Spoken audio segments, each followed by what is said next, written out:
Thanks for joining us this afternoon. This is the Aspen City Council work session for May 13th, 2024. We have a couple items. We have construction and demolition waste diversion, community development fees, policy direction, and City Council and APCHA discussion. I think we're going to start with our first item on our agenda, which is construction and demolition waste diversion. Thanks. Sounds good. Is there issues with sharing the screen? Yeah, I'm working on it. Okay, so just get rolling. We'll try.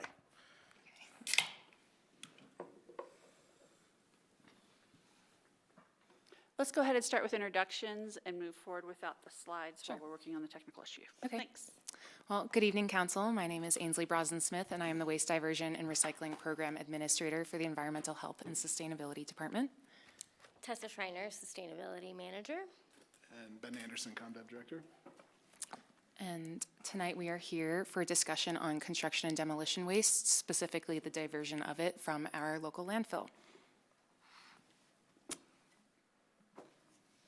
Okay, and the purpose of tonight's work session is to receive direction from Council on pursuing a potential policy for the diversion of construction and demolition debris. I will also be referring to it as C&D just to make it easier.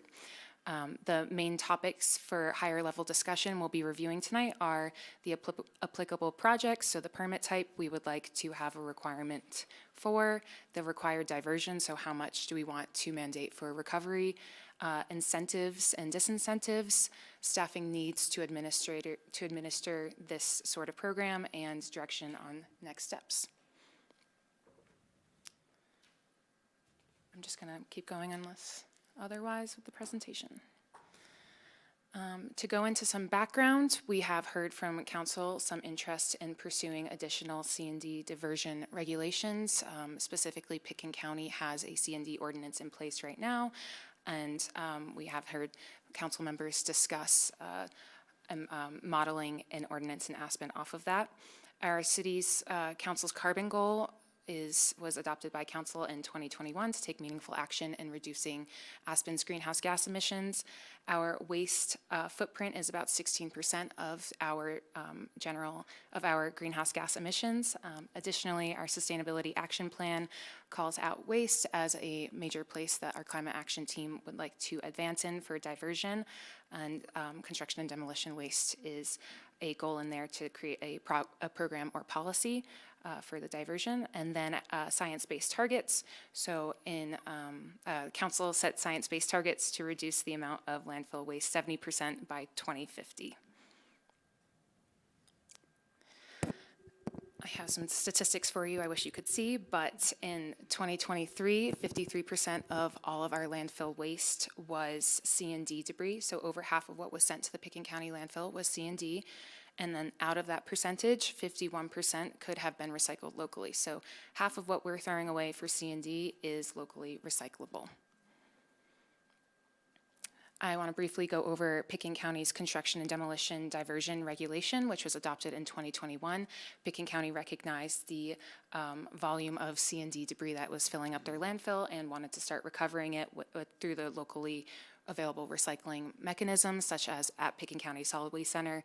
They can take concrete, porcelain, organics, asphalt, corrugated cardboard, rock and dirt, untreated lumber, and metals for recycling right at the same site. All that material is being buried in the landfill.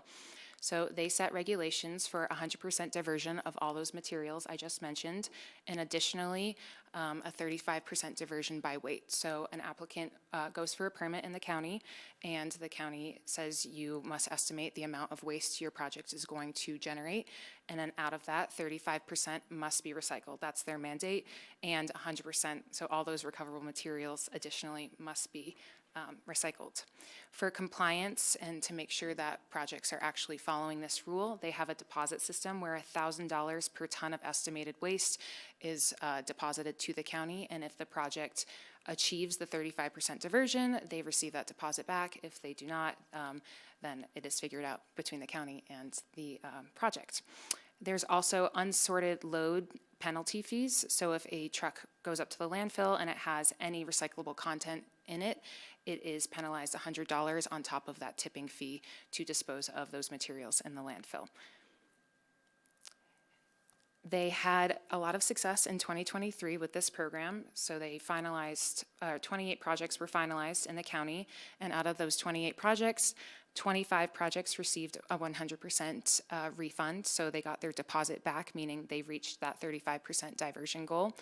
And an average of 66% diversion rate was accomplished. So even though projects only had to reach 35% diversion, they were seeing on average projects reaching 66% diversion. And I had an example on the screen just to make it a little clear, because I know the 100% versus 35% can get confusing. But say an applicant is applying for a permit and they have an estimate of 100 tons of waste, then 35 tons are required to be recycled from that project, and that's that 35% diversion. Additionally, they have to recycle all their concrete, organics, asphalt, all those recoverable materials. And typically by recycling those recoverable materials, they reach that 35% diversion anyway. But in the circumstance where that isn't achieved, they have that 35% diversion, so the project continues to salvage materials. I do want to bring up challenges unique to Aspen, because though Pickens County has seen a lot of success in their diversion program, it is important to highlight what is different about implementing something similar in Aspen. One of them is the volume of permits the city sees is a lot larger than the county. We have smaller lot sizes as well, so space for sorting the materials is going to be very tight if we are working lot line to lot line, and we are requiring projects to separate their asphalt from their concrete, from their lumber, all on site. That's going to take up a lot of space. Also, we have multiple projects occurring within tight proximity within each other. So a block might see a couple projects going on, and if we're requiring them to separate materials by type, we're going to have a lot of dumpsters and containers for them to be recycling through. So like concrete, asphalt, so on in each container. And then that places impacts to parking in the residential and commercial neighborhoods just by having additional containers out in the right-of-way or parking. So I now am moving on to stakeholder engagement and feedback. We understand why we're here for council's goals, alignment, and our climate action and ASAP, but we wanted to hear from stakeholders about their interests, specifically the construction industry, on if they are interested and think this could be doable in the city of Aspen. So staff held multiple conversations over the last couple months with construction industry through presentations at the engineering department's right-of-way spring kickoff meeting. Staff partnered with the Pickens County Solid Waste Center to do a feedback session. We specifically targeted contractors that had been familiar with Pickens County's regulation, who has done work in Pickens County under their code, to receive feedback on successes, challenges, and considerations, and then just hosting a bunch of individual conversations with architects, contractors over the last couple months about C&D diversion. We also published a survey to get more feedback. We had the survey in the newspaper, we had radio ads advertising it, and we had flyers around town advertising the participation in the survey. 40% were construction industry respondents, 60% were Aspen residents, and we had 68 overall survey participants. I do have a couple graphics to show, which unfortunately you can't see, but But they look great. they look great. The first question, one of the questions we asked was, do you think the city of Aspen should adopt a waste diversion code similar to Pickens County's? The respondents, 77% said yes, 14% said no, and 5% said, or 7% said they were unfamiliar with the code. So 77% were yes, we should align with Pickens County. Ainsley, quick question for you. And it seems, I mean, you're kind of going along with the memo, more or less, that we have in front of us. So at this time, I just wanted to know, you were just talking about stakeholder engagement and stuff, and I see a couple people in the audience that might have been involved in that, and I was just wondering if, for our benefit of our knowledge, who's in the audience, perhaps, Sure. that worked on this with you? Worked on the survey? Yeah, or in what capacity they're kind of here, because we might have some questions that. Sure, yeah. So we have Kathy Hall with the Pickens County Solid Waste Center. She is the manager. And then we have Shay Stutzman with Shay Deconstruction, or sorry. And then Erin Reed from our engineering department, Carolyn Zachariasen from our communications department, and CJ Oliver from our Environmental Health and Sustainability Department, and everyone, if you'd like to invite them up to the table to talk about their All involvement. good. I just wanted council members to know that some of the voices that are informing this are actually in the room with us right now. Right. Great. Thank you. Yeah. Okay, so here are the graphics. So that, oh. Are you okay? Is it also on this screen or not? It is. Okay. Yes. Great.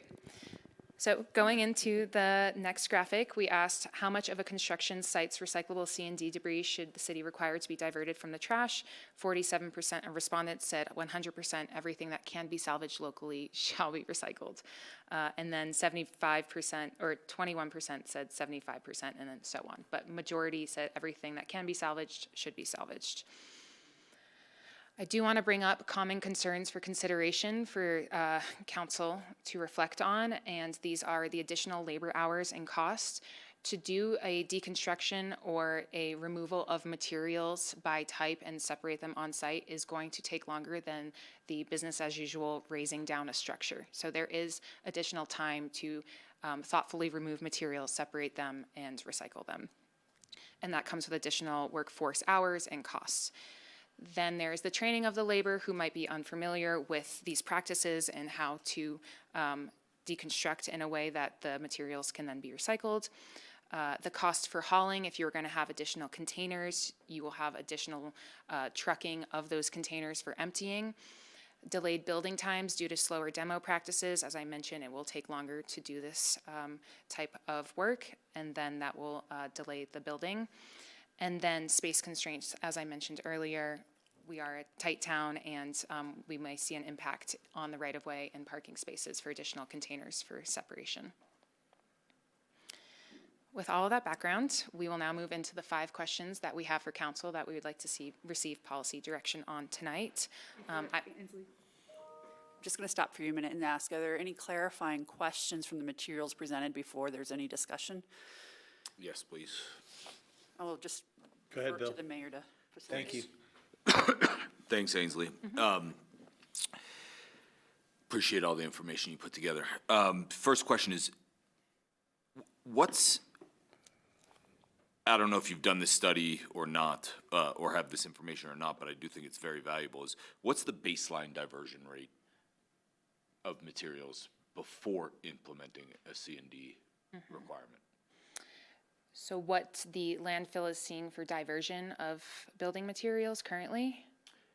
Not exactly. So there are economic reasons for diverting and recycling materials that exist today, right? Even without this ordinance. You know, for years I've seen copper being sorted. I've seen Right. steel being sorted. Shay can speak to this in much more detail than I can, I'm sure. What's the percentage of C&D waste that's already being diverted before it hits the landfill? I do not have those numbers for what Aspen is currently diverting, but I'm reflecting on the information we have that 53% of what is thrown away in the landfill is C&D debris. I know there are some economic benefits of recycling, like the heavy metals, the scrap metal for that return, but I do not know what the diversion rate currently is. I know it's not large. I don't know. I genuinely don't know, but I think it's critical for us to understand, because if we're requiring 35% or whatever number gets settled on, but 35% is already being diverted, then what's the point of all this extra resources and onerous requirements? So we're going to stick with clarifying questions. Ansley, let's just get all of those on the table. Sure. Thanks. Thanks. Do we have an idea of how much longer a, typical, and I should say this, I'm not opposed to this. I think that there could be something here, but I want to be very clear about what the challenges and issues are for our community, and I think that we want to come to an appropriate balance for what we do. So please don't take my questions as being in total opposition to this. So here's the question. My next question is what idea do we have of how much longer it would take for a typical, let's say, a West End house on a 6,000 square foot lot, 4,000 square foot house? How much longer does it take to demolish a house using these requirements versus today? Yeah, I've heard varying responses to this question. If a typical demo would take 1 to 2 weeks, then an approach of this type would take closer to a month. Thanks. Similar question is, let's say that same house takes 10 dump trucks to haul away today. How many dump trucks does it take to haul away with these kind of requirements in place? Sure, it depends on, I mean, every house is different, so it depends on what materials are in it that are salvageable. So if the wood is all treated and all glued, then that's all going to be landfilled. But then there might be a more historic house that has lumber that isn't glued that can be salvaged. So each circumstance is different, but if it's 10 loads of trash, then there's at least going to be some concrete and metal in there. So there will be additional dumpsters. I just don't really know how many more. I think that's kind of a big one because, of course, for every pound or ton of material that we're salvaging, there's a offsetting environmental impact with the hauling. I think there's also a cost impact. I think this one's really hard to pin down, and maybe Shay can speak to this. But like, how much more does it cost right now to tear down a house in Pickens County than it used to? What kind of burden are we placing on our community from a financial standpoint? I don't know if you have that answer or not, but I don't. okay. And then lastly, I guess this is a question that's very applicable to Pickens County's existing regulation and would be applicable to ours, is what happens if someone elects to use a different landfill? That's fine if they would like to use different landfill, but we would still be monitoring their, they would have to submit their tickets to us so we could monitor how much diversion they were having and how much recycling was going on. So you don't have to use Pickens County Solid Waste Center. I'm going to just interrupt you there, actually, Ainsley. By law, waste generated in this county is supposed to stay in this county. It is a matter of a choice of enforcement by Pickens County. So I just want to be clear about what the law states. Okay. Thank you. So that's an existing county law? Or what kind of law is that? Kathy, maybe you could step up and clarify. I don't know where the source of that authority comes through, whether it's through the county or through the state, but it is a very common practice in the solid waste industry to avoid what would have been the dumping from more affluent communities on less affluent parts of other communities with their waste. So by controlling it within a certain geographical region. So yeah, I'm Kathy Hall, the landfill manager for Pickens County. Yes, Pickens County has what's called flow control on the books, which requires, as Sarah said, all the waste to stay generating Pickens County has to come to the Pickens County landfill. We don't enforce it, and because when you run the numbers and people like Shay and all that know how much it costs to drive down to South Canyon landfill, which is the next closest, it doesn't make any sense. And South Canyon landfill also has an out-of-county waste fee in addition to the dumping fee, so it doesn't make much sense to drive by us. Thanks. Thank you. I think that's it for my clarifying questions for now. Appreciate it. Thanks, Bill. Ward, any questions from you? No clarifying questions. Thank you. Sam? Yeah, I was wondering where Pickens County came up with the 35% number, if you know how they got to that. I don't know how they got to it, but they started at 25% when they adopted the code in 2021 and saw our major success, and then brought it up to 35%. I don't know why they started with 25. You don't know, okay. And then through discussions on the demo permit allotments, there was discussion about Boulder having a very high diversion rate. Are you familiar with their percentage?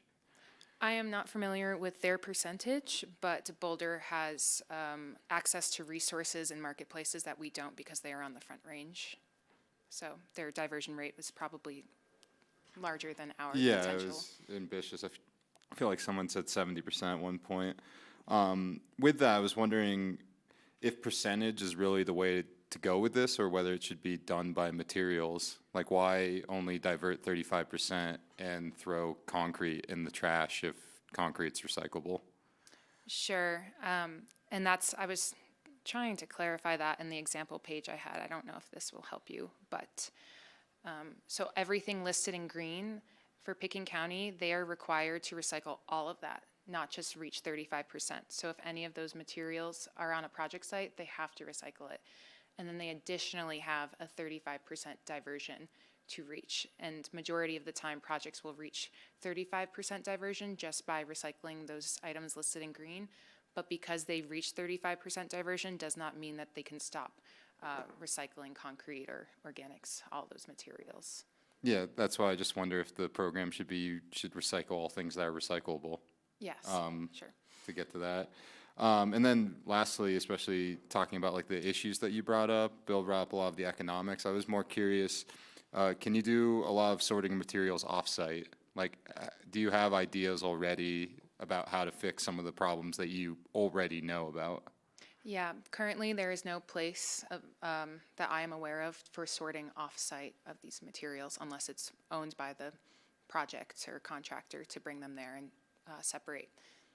And maybe something we could provide to help out potentially, depending on how policy goes? Because I mean, it does sound awful. No matter what happens with like the demo permit system, it still sounds awful for the neighbors to have to deal with these elongated times and sorting of materials and all these dump trucks and all these dumpsters.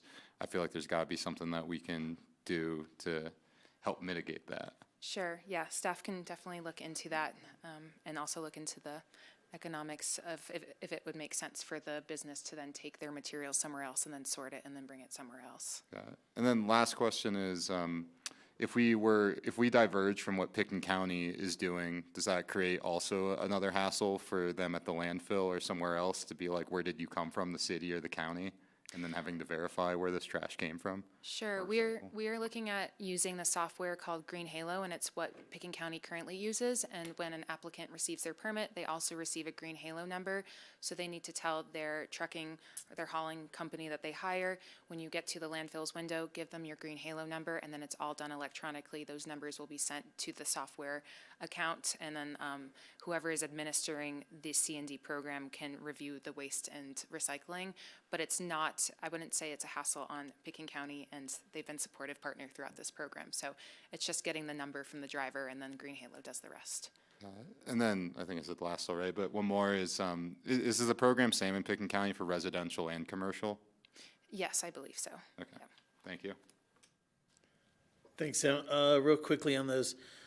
Jim, I think you read over the Boulder ordinance that maybe alludes to 75% diversion.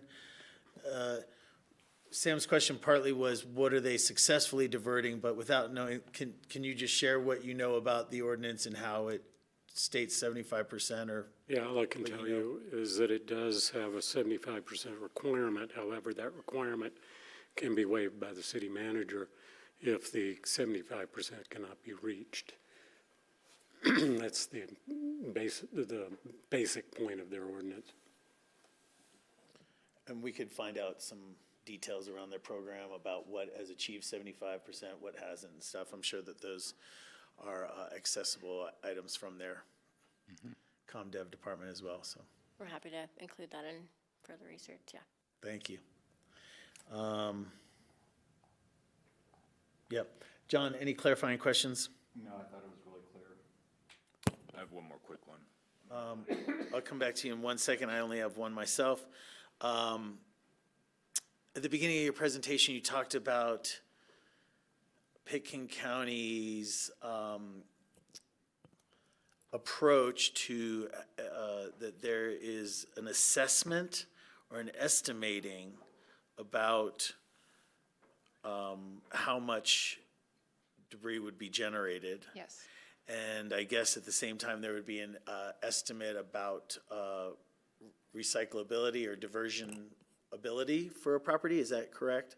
Yes, so Picken County during the application phase will send it's like a tool that the project could use to say, this is the square footage of my house, this is what I anticipate, what type of materials are within it, and then it is a calculation for this is the amount of debris that's going to be generated, and will categorize if they're going to have any of those recoverable materials listed on the screen. And from there, the county will have an idea about what will be salvaged from this location. And I forgot the follow-up for your question. That's quite all right, because my question was regarding, the county has a full-time employee that is assigned to this. So I was wondering if the full-time employee was involved in that cost estimating or volumetric estimating, and you're saying, no, it's a software tool that can be utilized by the contractor, developer, owner, whoever's doing their stuff. Sure, yeah, so they have the full-time employee that will send them the tool, and then the full-time employee will review to make sure that, it's an Excel spreadsheet, to make sure that everything is input correctly and review it, so it's not super automated, but it definitely does require oversight and administration from that employee per each project. Thank you so much. Bill? Thanks. I'm no expert on recycling, Ainsley, but I think I understand sort of the means of recycling most of the things on your recoverable materials list. Two that I'd like to understand the full cycle process of and return on are asphalt and concrete. You know, I'm skeptical, as you know, and I'm particularly skeptical about those two materials. Like, does it really make environmental sense to recycle concrete? Between you know, ripping the rebar out of it and grinding it and trucking whatever the byproduct is to wherever else it needs to go to be used in whatever else it gets used for. Like, I'd like to see some full cycle study documentation on that, which I'm sure exists, Sure. that justifies whether this makes any sense, particularly given our location, like wherever that byproduct is going to is not close to here, I'm sure. Yeah, so we can definitely get you more information on that, and I would say, yes, 100% it is worth it to recycle the concrete and the asphalt. Those have some of the largest greenhouse gas embodied carbon footprints out of all the building materials, and there are locations in this valley that will grind and crush into aggregate and add it into their mix of concrete here within the Roaring Fork. And I don't know if we wanted Kathy to come up to talk more, or if that was adequate. Yeah, that's good. And if there's any sort of like studies that you can reference that justify that, I appreciate that. I did not know that, and happy to hear it. Just seems like hard work to do, but if they figured it out, that's great. Thanks. Ward? Yeah, I don't know if this should be during our policy discussion, but just a footnote, Bill, that if concrete were a country, it would account for 1/3 of the greenhouse gas in the world. That concrete in the, from creation to demolition is very high in greenhouse gas production. Yes.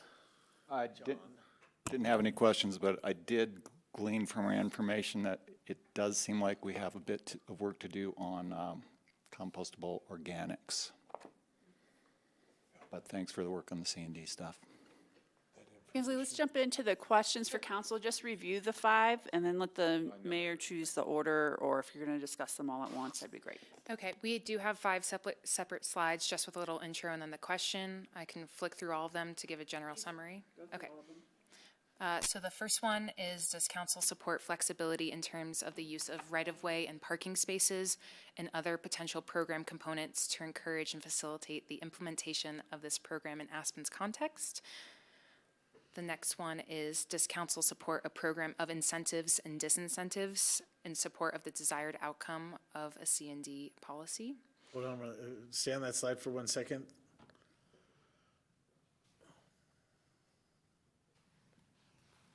Thank you. The third one is, does council support staff's suggestion to target major projects greater than 2,000 square feet of disturbance area for a C&D diversion requirement? This is for applicability. For the diversion requirement is, how much of the generated C&D debris from a project should be required for diversion away from the landfill? Stay there, stay there, stay there, slow down. Give us a chance to see the whole slide, not just the question, so that when we come back to it, that there's a little bit. Okay.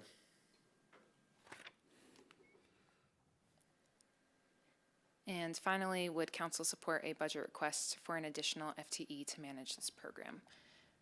And I'm prepared to go into each question in detail. I just wanted to give you an overview of all 5 before we jump in. The clarifier I would add to that last question, this is a if-then.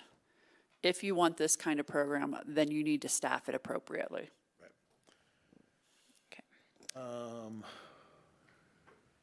Can you go back and one more?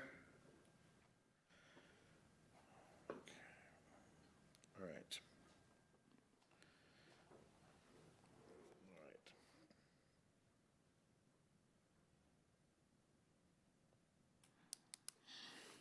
All right. All right.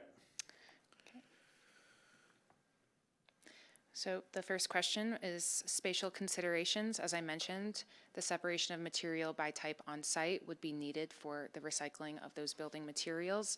This would add to additional dumpsters in the right-of-way or parking spots. And with simultaneous development, there may be large impacts to commercial residential areas and also lengthen the demolition timeline due to the separation of those materials.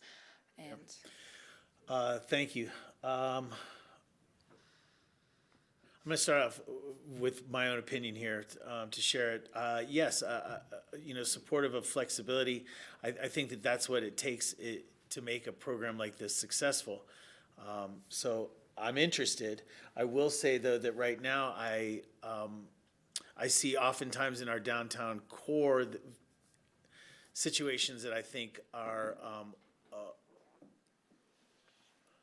a little relaxed and can maybe do a little too much. So I absolutely think that there's going to be some necessary consideration from the information that you've given me, but I'm cautious of it as well. When it comes to a lengthened demo timeline, talking about 2 weeks to possibly 4 or 5 weeks, for me, with sensitivity to residents around our community, that is not severely impacting to get the community goals achieved that we're doing here. So I appreciate it, and I want to see that timeline as short as possible. But I really appreciate the information that you brought back around that. We had a citizen a couple months ago come in front of us, and his concern was going from 6 months of demolition to a year of demolition on a home project. So I don't think we're talking about timelines that are anything like that. That's my answer to this first question. I'm going to start at this end. John? Yeah, I agree. I think we're going to have to make certain concessions to achieve the goals that Aspen's set out to accomplish. So I really appreciate the word flexibility in this question. But yes, I support this. Sam? Yeah, I know we have 5 questions, so I just want to preface all 5 with a little mini statement of there's a lot of known issues with this program that need to be worked through. This being a work session, I feel more idealistic than being pragmatic. If this comes back during a regular meeting, there'll be a lot more pragmatism given to this, but in an ideal world, yes, I think this is necessary to help the program succeed. Thanks. Ward? Yeah, I'm going to reference something that Sam brought up earlier, and I know I brought this up previously when we've talked about this in the past, about having the requirement to be on-site, that I asked if there was room at the landfill. The answer was there is no room at the landfill to do off-site separating, but I think that off-site is really something to consider. It has a couple of benefits. Number one, it would streamline the process on site. It would free up the right-of-way usage for additional dumpsters. It could produce a entrepreneurial opportunity for a company to actually sort through all of the materials for the construction site. Off the top of my head, I could just think of maybe the snow melt facility, but someplace that could be made available for off-site. It would, I think, streamline the demolition process. Instead of taking double the time, maybe just get down to what a normal demolition. I don't think it has an impact on the number of trucks that are being hauled, because all of it has to come off-site eventually anyway. So the idea of I would really want to seriously look at being able to do the sorting and diversion sorting off-site. If it comes to that's not possible, I'll reconsider the right-of-way usage. But it's an impact, as Sam, I think, correctly identified, it's an impact to the additional time of disruption for demolition on-site. But I generally support the idea, but I really want to look at doing this off-site. And to that, since two council members have referenced off-site, I want to make some clarification here. I think the rest of council also is interested if off-site was possible. But I don't think that the intention is for this program to rest on off-site and be held up by that as a condition. Thanks. I have a lot of concerns here around this aspect of it. I do think that off-site sorting would make a major difference in alleviating a lot of those concerns, so I would like to explore that. And here's where a lot of my concerns come from. You know, if you think of this only in the context of the West End, for example, where there's free parking spots on the street, available parking spots, I should say, more often than not, there's right-of-way space to add some dumpsters, might be a slight inconvenience, but not impossible to get around. It's one thing, but if you think about it in the context of Smuggler Park, for example, or if you think about it in the context of when we need to demolish a large municipal building, two very different things. Very, very different things. You know, when the Arc needs to come down and be redeveloped, for example, or something else. The impacts of these things are enormous. So I have a lot of concerns here. I do think, again, off-site sorting would make a big difference in the way that I perceive those concerns, but on-site, I'm gonna have a hard time getting over this. If I could make a comment, Ben Anderson, ComDev Director. You know, I think, as is the case with most projects across town, when there's a building permit, you know, there's a fairly extensive coordination between ComDev and our engineering department, specifically our construction mitigation officers and the CMP program that CMP for projects is really crafted for a particular project. And as we sort of imagine this program, that partnership between ComDev and engineering is going to be very important on this project, and making sure that site-specific considerations are given as, you know, on a particular site with a particular project. Some of this is going to be custom to a particular site. I appreciate that, Ben, and I know you would get a lot of customization and support, but it takes a lot of time and it's onerous. It is. And we already have a very onerous, time-consuming permitting and planning process. So something like that could easily add months to an already years-long process. Okay, thank you for the feedback. I'll move on to the next question. Compliance. So if we were to move forward with a C&D diversion policy, we want to make sure that people are in compliant with it, and this can be achieved through disincentives similar to Pickens County's, which is a deposit structure and penalty fees. For Pickens County, as I mentioned, it's $1,000 per ton of estimated waste must be deposited during the application phase before a permit is assigned. We are interested in pursuing something similar. Our fees would be reflective of the environmental cost of throwing away those building materials. We had a study done to assess the life cycle emissions of all those recoverable materials, all the building materials, to see what is their greenhouse gas emissions, what's their environmental footprint, and what is the monetary cost associated with that. We also want to disincentivize a maybe fee in lieu perspective, where builders might just interpret the deposit as something they can build into their cost to do business, and then they don't recycle. So we are also trying to evaluate non-monetary penalizations, such as if they demolish the house and I haven't received any of their receipts or proof of recycling or landfilling, then looking at when will they have their building inspection or flooring and footing inspection, and is this something we can delay as a penalty so they don't do it again? Just high-level examples, things we're considering. For incentives, we would like to look at the subsidization of anticipated extra costs, such as the things I mentioned with parking spaces right away, usage, or hauling. Those are just some ideas we've been considering, and then also having the city offer trainings for workforce development and just getting them up to speed on how to deconstruct a house or how to separate materials on site. So question 2 is, does council support a program of incentives and disincentives in support of the desired outcomes of a potential program? Thank you. Oh, I'm going to go again, just to make sure the question is framed for everybody. You know, this is where I look to you and the outreach that you do and the information gathering that you do and incorporate into our program. I'm going to support what it takes to get this to be successful. If you, you know, so for me, from this iteration going forward, I'm just interested in seeing how you would structure the program. And that's really, I think, you know, the work that is in front of you. So I'm supportive of what it takes to get us there.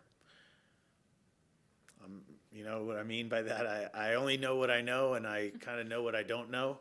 And I have a feeling that you probably know the things that I don't. So, yes, I'm supportive of whatever it takes and whatever tools you think sets up a successful program for compliance. I'm going to start at this end this time. Bill? Thanks. I somewhat agree with what Tori just said, but it also brings up the broader question in my mind is that do all the resources and the dollars that go into a program like this really pay off when everything's fully loaded, fully baked? Like, or are we better off using those resources and those dollars to plant trees or something else to offset the impact of these things? You know, if we're going to be subsidizing anticipated extra costs, and we're talking about, you know, your typical house costs an extra $100,000 to demolish versus what it does today, that's a lot of resources. And would we have a better and bigger environmental impact in other ways? So for me, it's a bit bigger of a question than that which you asked, but I do think that if we do a program like this, it does need incentives and disincentives, and I would encourage you to be even more creative on the incentive side. Thank you. Ward? Yeah, I support having fees. I think time penalty is counterproductive to our, I think, goals stated by the council that we want to streamline the process. So I'm not sure I support a time. Time is money, and it's inflationary. I think monetary disincentives are inflationary and promote the idea that greenhouse gases are fungible, that like the rent fee, that they're for sale. And it raises the question, how much do we want to achieve our greenhouse gas reduction goals that the council has supported? So I think that the fee should probably be high. I don't think it's going to be we're going to recapture all the costs of this program, but that's the expense and what we're going to have to pay to achieve our greenhouse gas goals. Thanks, Ward. Sam? Yeah, thank you. I see this program in lieu of the demolition allotment program. So with that, I think it's important to make it as successful as possible. And when it comes to the economic side of things, I just think you can't rely on people to do the right thing. So you definitely need to incentivize them. I think of a potential grant application or whatnot. But yeah, you need to make the green economy economically viable, along with balancing with the costs passed on to the consumer. And I think that's what success looks like for this program. John? Yes, I support the disincentives and the incentives, and would dearly like to eliminate any fee in lieu. I think that's a component of how we got to this place in the first place. Great work, thanks. Thank you. Thank you. Okay, I'll move on to the next question.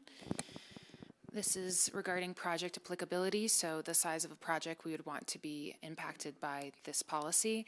Staff suggests focusing on major projects, and we looked at engineering's thresholds because we believe that housing this type of policy within the engineering department's construction mitigation plan makes most sense internally.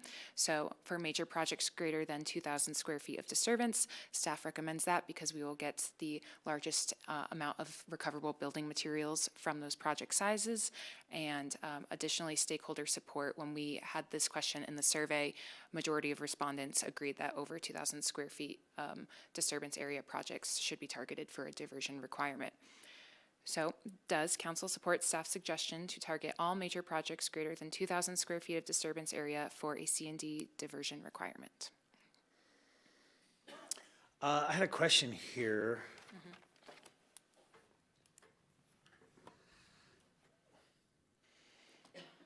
What?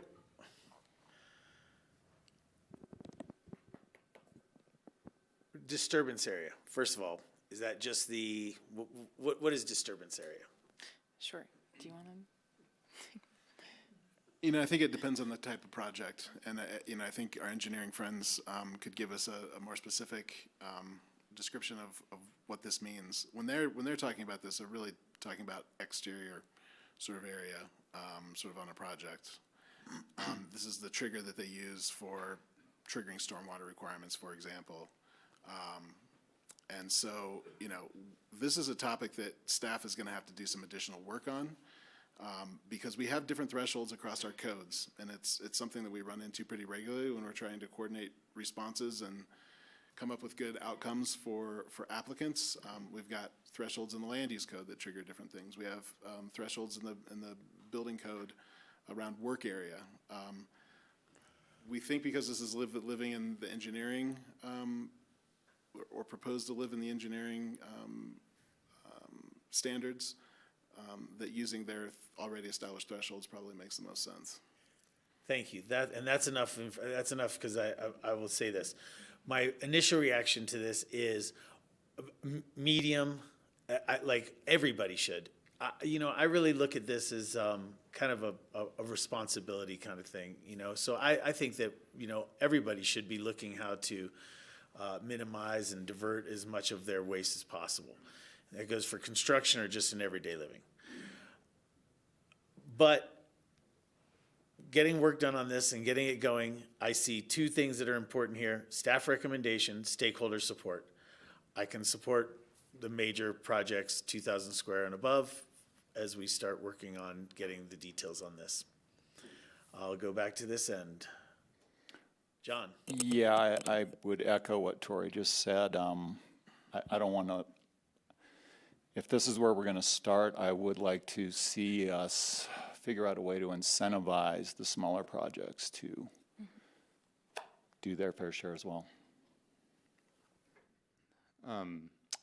I also would like to see it be done for all projects, but the question I would ask is, of all the demo permits that are issued right now, what's the smallest square footage on one of them? Because once again, I see this as in place of the demo permit allotment system, and for that reason, I would want it to be at least that minimum, more or less, or at least close to it. Otherwise, yeah, that just makes the most sense to me.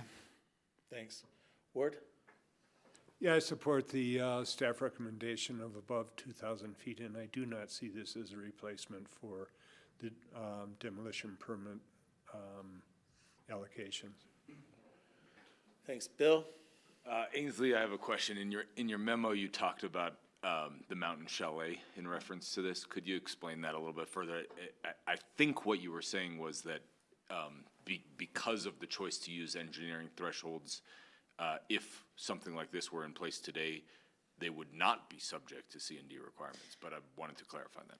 Yeah, exactly. So we are looking at engineering's threshold, and if I get this wrong, Ben, chime in. But for a demolition permit, you have to disturb over 40% of the existing structure, and I believe Mountain Chalet is coming in under 40%. So even though they're producing a large amount of debris, they wouldn't be considered a demo permit. So we shifted to engineering's thresholds to look at, well, they're disturbing more than 2,000 square feet, and we want them to be in compliance with this code. So we think we would capture more projects with more debris, with more recoverable materials if we focus on the engineering's triggers and thresholds rather than the definition of a demolition permit.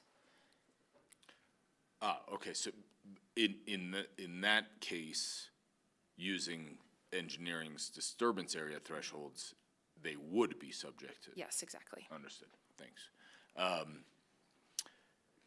Okay, to explicitly answer your question, yes, major projects makes the most sense to me. Thanks.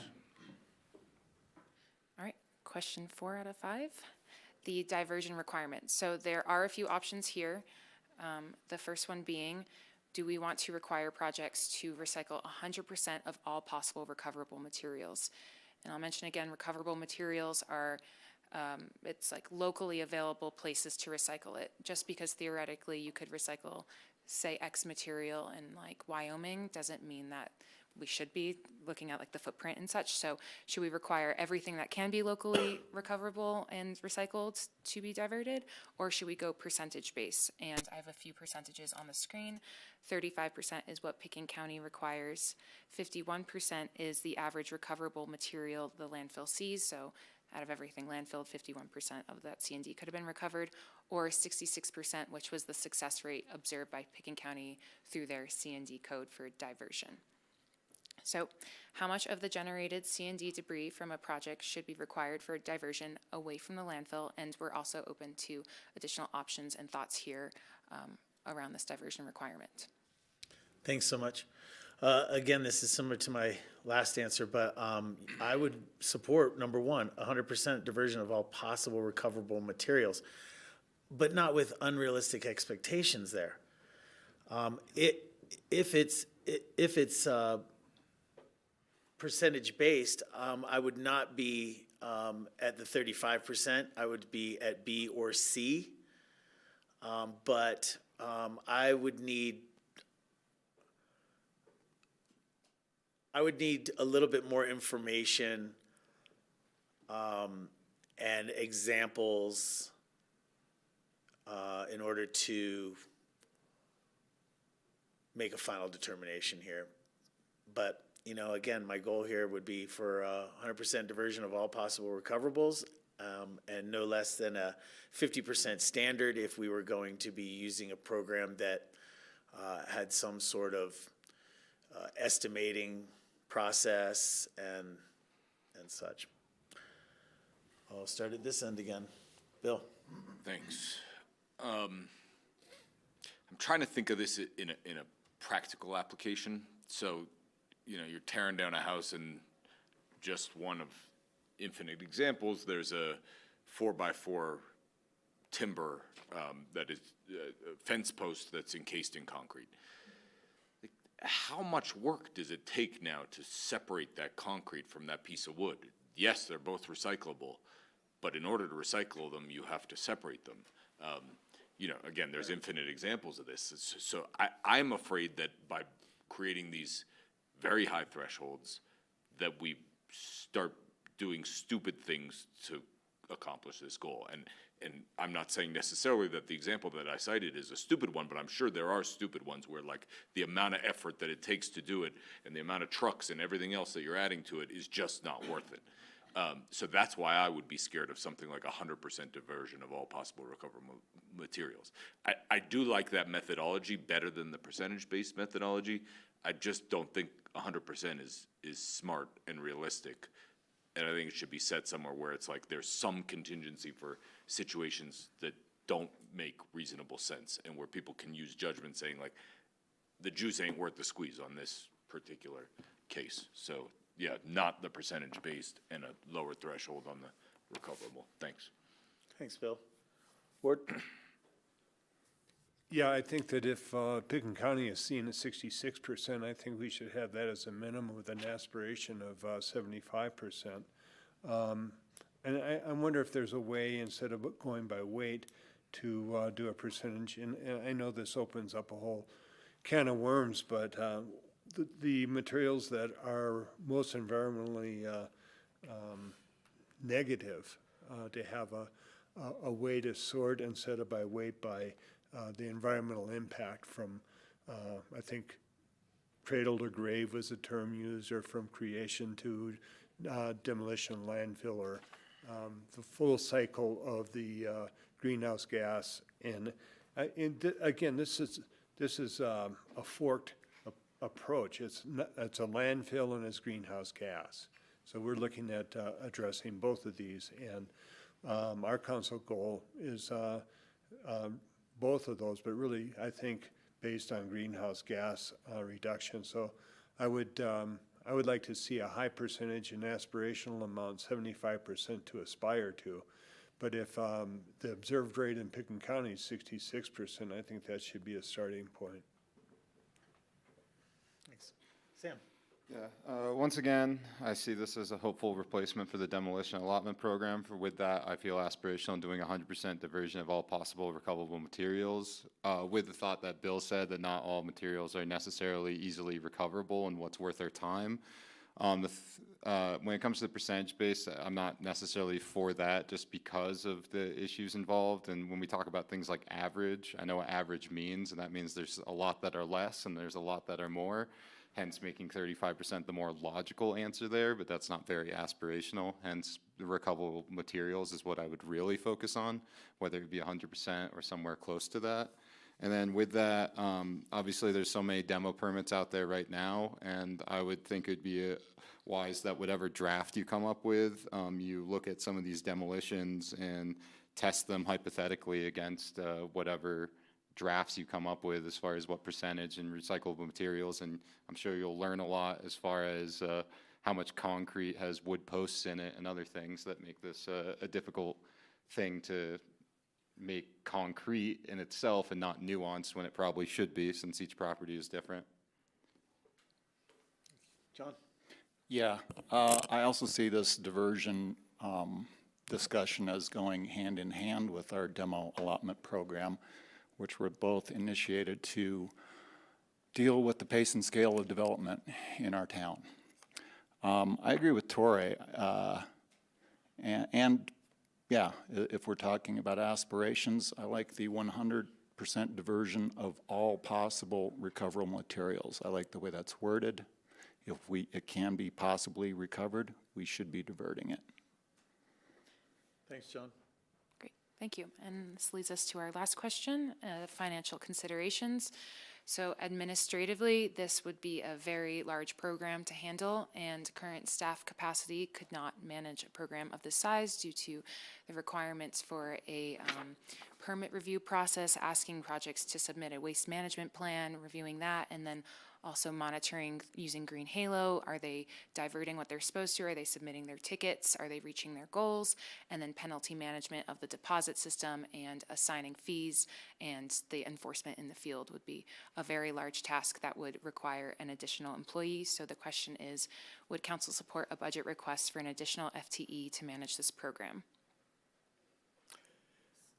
So I'll step in again. It's your general fund. So it's your funds to pay for everything else where something like this would come out of for the most part. We can look at a few other options. It doesn't have to be a yes or no now. What we're really trying to avoid is staff going down, program development, and then there not being the staff support necessary to do it. It's just a matter of prioritizing staff's time appropriately now and knowing whether council will seriously consider with what you're asking for in program design will require additional staffing. Thank you. I think this is a really important step for us to take in our development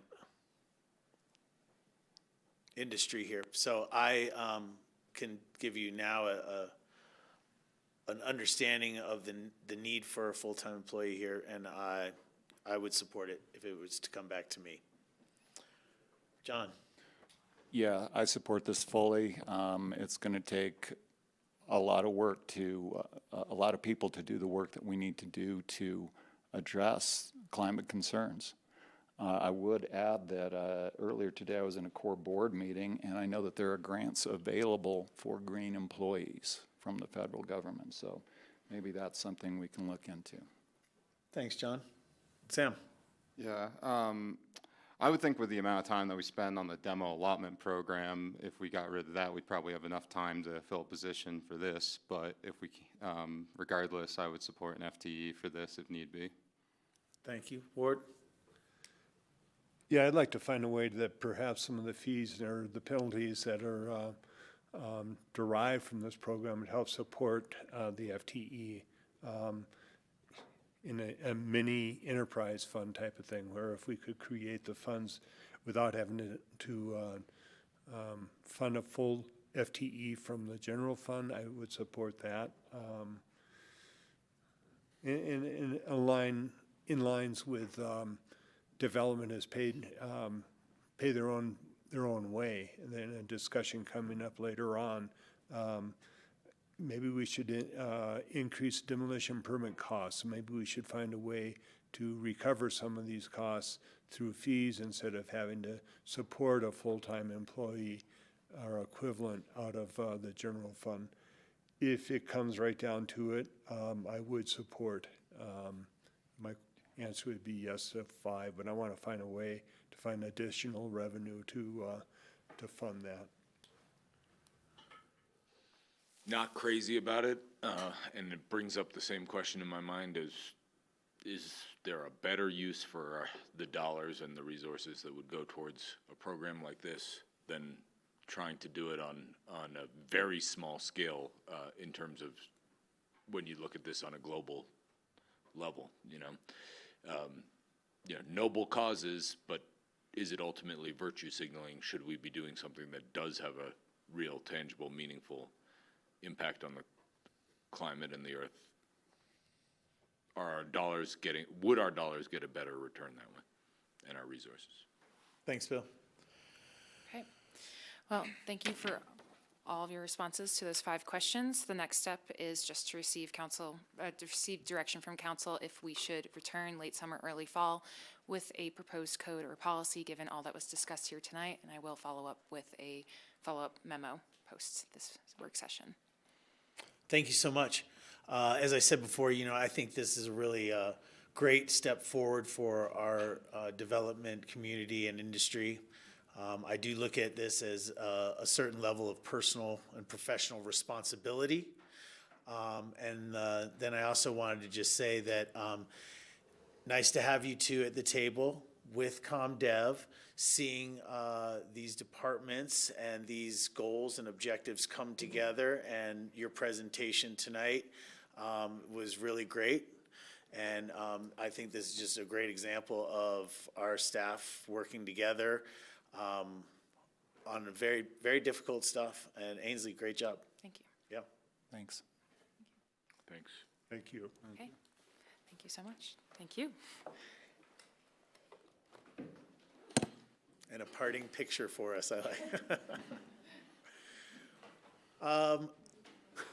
If anybody needs a quick bio break or whatever you need, go ahead and grab it. We're going to get turnover here for, which will be quick, but our next topic.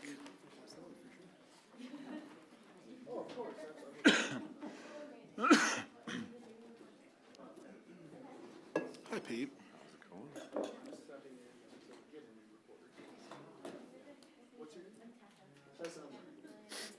Hey, thank you. Yeah. It's a lot of staff time there. I thought that was very efficient to get through that, and that hour was nice. Very well done. Why? Oh, why? So when does the pizza get here? You have to call and order it first. Yeah, they got to cook it.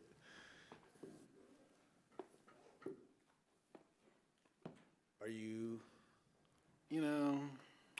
Sometimes,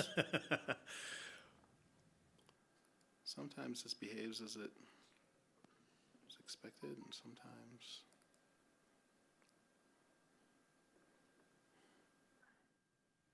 Tori, have you checked out Taco Pina? I have not been there yet. So while Ben's working that, I'm going to just give you a little bit of background. If you recall, during the 2024 budget development process, you reviewed a number of fee changes, including development fees in certain departments. We withheld the community development ones because we were continuing to refine our recommendations at that time. And so today is to bring you those, the results of that review and some policy questions associated with it. And we will use this information in preparation for the 2025 fee ordinance, or if you direct us, for a mid-year change to the 2024 fee ordinance, depending upon the implementation schedule, if council wants to enact any changes based on the information we provide you. Thanks.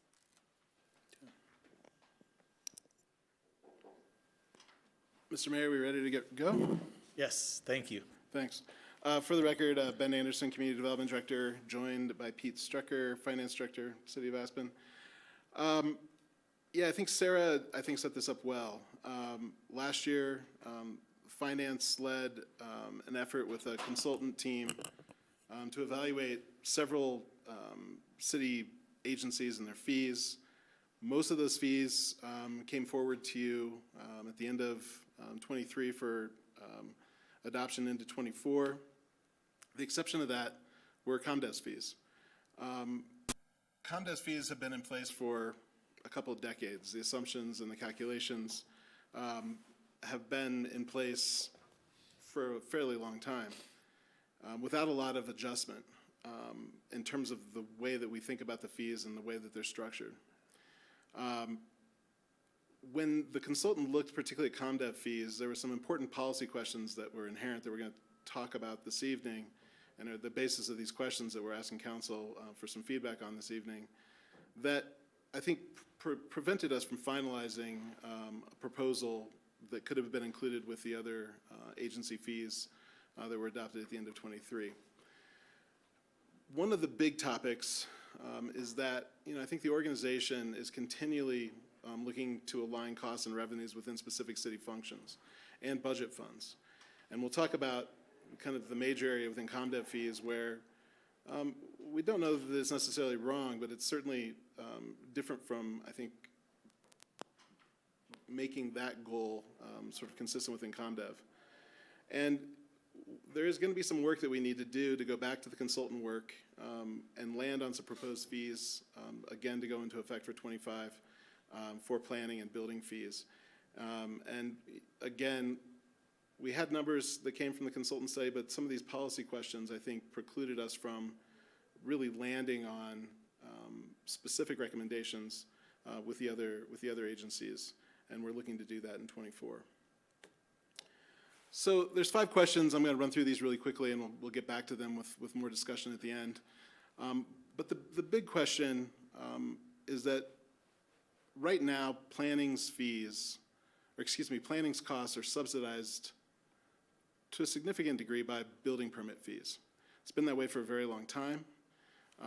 And the consultant, and I think sort of internally we've asked that question, and the answer to this question then translates into a lot of internal shifting of where costs and revenues are sort of aligned. And a lot of these questions then kind of cascade from that sort of basic question. Also, for a very long time, in common with many other communities, ComDev's building permit fees are based on project valuation. Our consultant team last year asked us whether or not we might consider going to a per square foot calculation for those fees. Again, bringing a significant difference into the way that we calculate these things, and again, we wanted to get some council direction before moving. If we were to sort of implement a change like this, getting some direction on that before we made that move, because we do need to do some work in response to that. One of the things that I think staff is clearly recommending, and we did work with the consultant to think about this. Right now, the planning function, for most of our land use cases, we take in a deposit based on what we estimate to be the number of hours that a case is going to take. There's a lot of administrative costs that are associated with that, and there's, I think, a strong staff recommendation to move instead to a flat fee for most land use cases. With many of the previous choices. We do a lot of work in planning particularly that we offer to our customers at no cost. And we detailed some of that in the memo. But the question is, if we're going to be shifting around building and planning costs and revenues, can planning still continue to offer this suite of services at no cost, or should we contemplate for some of those services landing on a fee for some of those services? And then this is an addition, I think, to, 1 through 4 are primarily kind of, again, sort of internal to building and planning fees and some of the technical nature of that. But in support, as ComDev staff have listened to APCHA's efforts to encourage folks to renovate, update existing deed-restricted affordable housing units, would council be supportive of ComDev waiving or significantly reducing permit and or land use fees for existing deed-restricted affordable housing units? We do this already for new units that are being proposed, but we don't have that same sort of waiver or fee reduction available for existing deed-restricted units. And this question asks whether or not council would be supportive of that.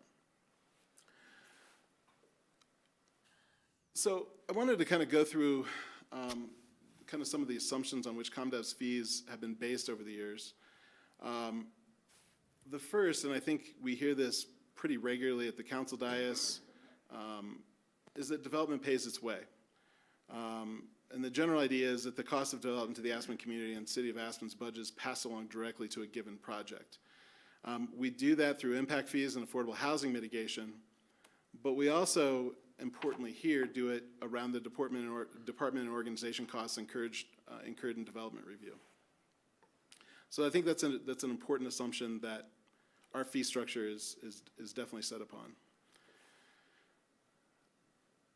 This is also a really important thing that I think explains why we do have this relatively unusual circumstance where about 1/3 of planning costs are subsidized by building permit fees. And it's been, I think, a recognition within the department for a long time that building and planning functions are intertwined and interdependent on each other, and that the planning function sets the basis for many factors that eventually translate into a building permit. Examples of this are the policy work and land use code updates that staff are regularly engaged in. And then on individual permits, our staff's work in getting projects to become compliant with different regulations within our land use code and our building codes. And planning staff are definitely involved in both of those. For a very long time, and I think has sort of shifted as Aspen's kind of development context has shifted, that we use project valuation to set the basis for our permit fees. This is common with a lot of communities. Our consultant team had started to identify that some communities are moving to a per square foot fee rather than project valuation. We can talk about some of the reasons for that.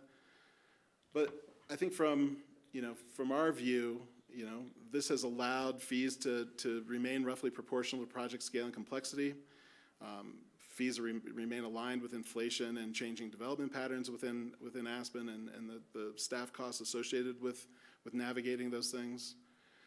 But we do clearly acknowledge that fees fluctuate wildly across similar projects. There's a lot of reasons for that, but it's one of the, I think, issues that the consultant sort of landed on is that we're seeing fairly significantly different fees for projects that otherwise might appear similar.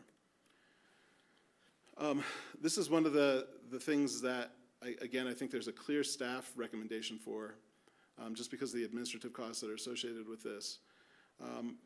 But essentially, for most of our cases, we do have some cases that are based on a flat fee already, that are smaller cases that we do pretty regularly. But most of our cases are based on a deposit.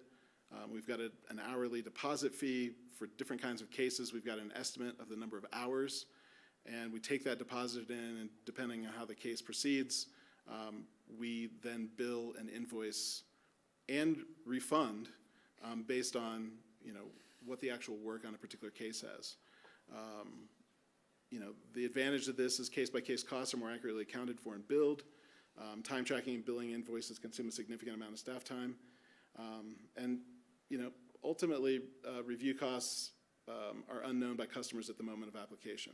So we've got a deposit amount, and if you've got a particularly complex cost, exactly what that's going to cost you by the time you get to the end of your review.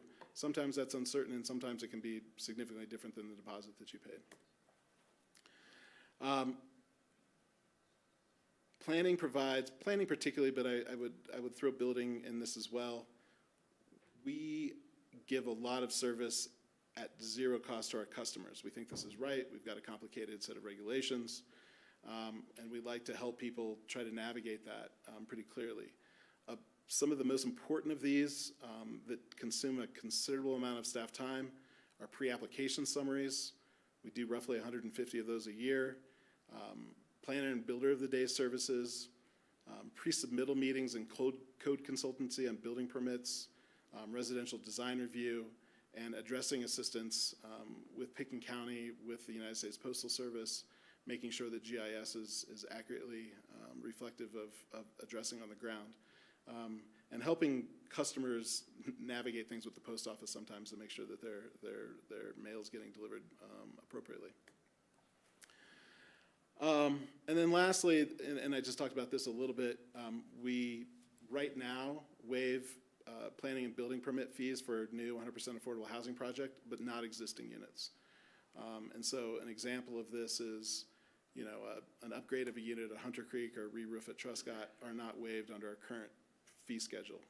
This is, again, kind of a separate topic from the previous four, but while we were having this open, we wanted to ask council about this topic as well. Any questions about any of those assumptions before we move on? Sam?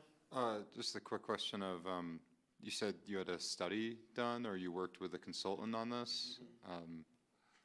Who were they, if I may ask? You want to talk about that? Yeah, we enlisted MGT after a procurement process a little over a year ago. And so we brought that same group in, and they assisted with the development review fees for utilities, for parks, and engineering that we reviewed and adopted through this last budget process. So they actually have a lot of experience doing great studies across the nation, and we enlisted their help. That's great. And then however we answer this, there's obviously some recommendations involved, but like for this one, for instance, if you answer that you want existing units to have fees waived, are you prepared to finance that? Yeah, I think it's a fair question. You know, right now we don't see a ton of these. Yeah. Right now they're generally smaller projects. You know, there's occasionally a sort of a large project that takes a fair amount of staff time to get through, particularly on the building permit side. So there's potentially some implications, I think, to our budget. But they're generally, these are generally smaller land use cases. They're generally smaller building permit, less complex building permit. They're renovations as opposed to sort of new. You know, I will say that consumption of staff time on things like the lumberyard, BG3, those were fairly extensive consumers of staff time. These would probably be less impactful than that. Yeah. And then last thing was, I was trying to remember your recommendations, and if you don't mind repeating them when the questions are posed, but yeah. Do you think they follow more of the mantra of equity or equality? If I can describe that to you again. I mean, equity is like, or equality is like giving $1,000 to a billionaire and a homeless person. Equity is trying to, you know, have some scale to it. That's not the way the law looks at fees. And neither does the consultant or us in this process. So the fee is the fee for the service provided, regardless of who the applicant is, unless you as a council make a policy decision to do carve-outs for certain type of applicants. And I will leave that to you about whether that's equity or not when you choose that as a council if you want to go forward with that. But the law is pretty clear about how you set these kinds of fees and the nexuses that are required for it that do not take in consideration the things you're bringing up. Fair enough. I just know, like, question number 2, for instance, is project valuation or flat fee. Flat fee would be equality, valuation would be equity. Like, and if you don't mind reminding me, especially when we get to that one, which one was staff's recommendation? Because that's very clearly equity versus equality there, so. Again, I would disagree with you there, just to Really? clarify. But what we are doing is doing a fee nexus test, and that's a really important part of this. And so we can tell you what the average cost or approximate costs are, whether you do it flat fee or you do it versus valuation. You can choose either way, but it's not the lens that we are required to look at it through. Not required, it's just how I am curious about, especially as you look to finance it. So anyway, I'll move on.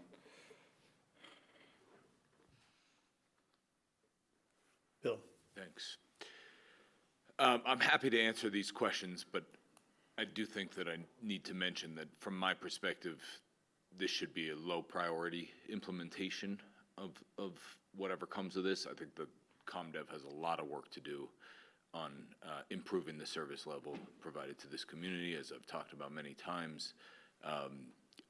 I'm glad that you're not necessarily pitching this as fee increases. I would be frankly quite annoyed if that were the case, but and I appreciate the questions and I understand where you're coming from, but again, it's low priority. The implementation of this and the efforts to implement this are low priority for me. Thanks. Can I ask you a question about that? Is that because, you know, and I respect your experience in this area, is that because there's not much change to be made here, or through a process like this, we wouldn't get to much change, or? I'm not sure what you mean by change. I mean, Well, are you talking about how many dollars are collected, or? Yeah, kind of. So high level, you know, what I want is fair, equitable fees. And I get that. I guess, you know, I get input from the community about fees being too high. And so I'm just wondering, I'm just asking about your prioritization. This is not high on a prioritization list because there's not a whole bunch of change to be made here, meaning we wouldn't be able to bring down permitting fees much. I'm in the same boat. I'm not really looking at opportunity to increase fees. Sure. That's not why I came to the conversation. I think I understand. Thanks for clarifying. Number one, no, I don't think that this brings down fees for really anyone. Number two, and much more importantly, Ben has limited resources in his department. He tells me often that he isn't fully staffed, and that's part of the reason, or hasn't been fully staffed and isn't fully staffed. That's part of the reason things take a lot longer than they should in his mind. This is more work. This is going to take a significant amount of work to implement, and I think there's other much more important work that will return more value to our community than this. Thank you for that. And just to help alleviate some of that concern, that's partially why I'm at the table. That is partially why I'm at the table. Finance helped with both the engineering and utility fees last October, November timeframe. We would again kind of help spearhead kind of the analysis work and all the number crunching. Obviously, we do have to lean on Ben's team to do some support on this as well, but trying to offload some of that effort. And then we would partner with the SIO team to help with the upload into the Salesforce platform for the permit system. So. And I will also say, we got pretty close to landing on some good numbers for these topics with the consultant team. But again, depending on the response to some of these policy questions, there were going to be some significant changes, not necessarily to the total amount that was collected or the total revenue was coming in, but the distribution within our different functions, depending on the answer to a couple of these questions was going to be significantly different, and we can talk a little bit more about that. But I think we've got a pretty good baseline set of information that we're not starting from scratch on this. Yeah, understood. And maybe I can specifically exemplify what you just said, because I think it's important, Ben, is, let's say you're doing an HPC application for a major project, and last time I checked, the fee deposit was $1,350 or something in that range. Because of what Ben has presented today, saying that 35% of the planning fees are subsidized by building permits, that $1,350 probably becomes $10,000. So shifting the fee to a different place, it's not necessarily increasing the total fees for a given project, but those are the kind of big changes that will likely result from something like this. Again, I totally get where Ben and Pete are coming from and where the consultant's coming from on this. It's just not important to me at this time compared to other things. Thanks.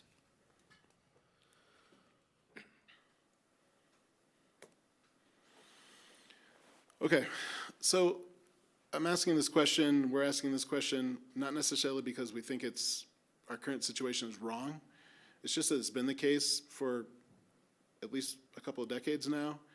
And year over year, we have about a third of planning costs that are covered by building permit fees. We think there's good reason for that. We've talked with the city attorney. We think there's good reason for that in terms of nexus and proportionality and all those kinds of things that have us arrive at a fair, equitable sort of set of fees. But this is an unusual circumstance. I think within the city, as we sort of look across different functions, we try to align revenues and costs. But we do think that there's enough intersection between building and planning function that there's a justification for this. And I think to a point that Bill just made, as we did do some modeling where we had planning's costs fully aligned with the 130 land use cases that we do over the course of the year.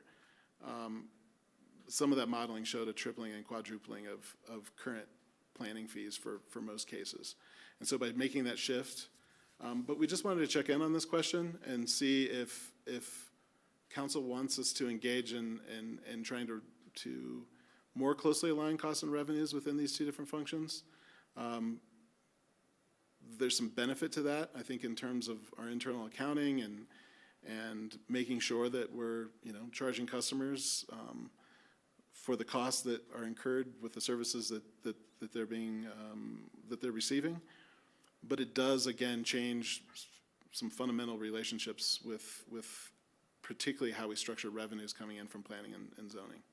So this is a question that we would like some direction on, whether or not we keep the kind of status quo and are kind of okay with that sort of subsidization from building permit fees for some of the planning function, or should we try to sort of shift some of the costs and revenues within those functions? Both of us. Do you have a clarifier for? Yeah, just one additional piece is, the reason why this is of interest, particularly to staff, is when entitlements are expiring.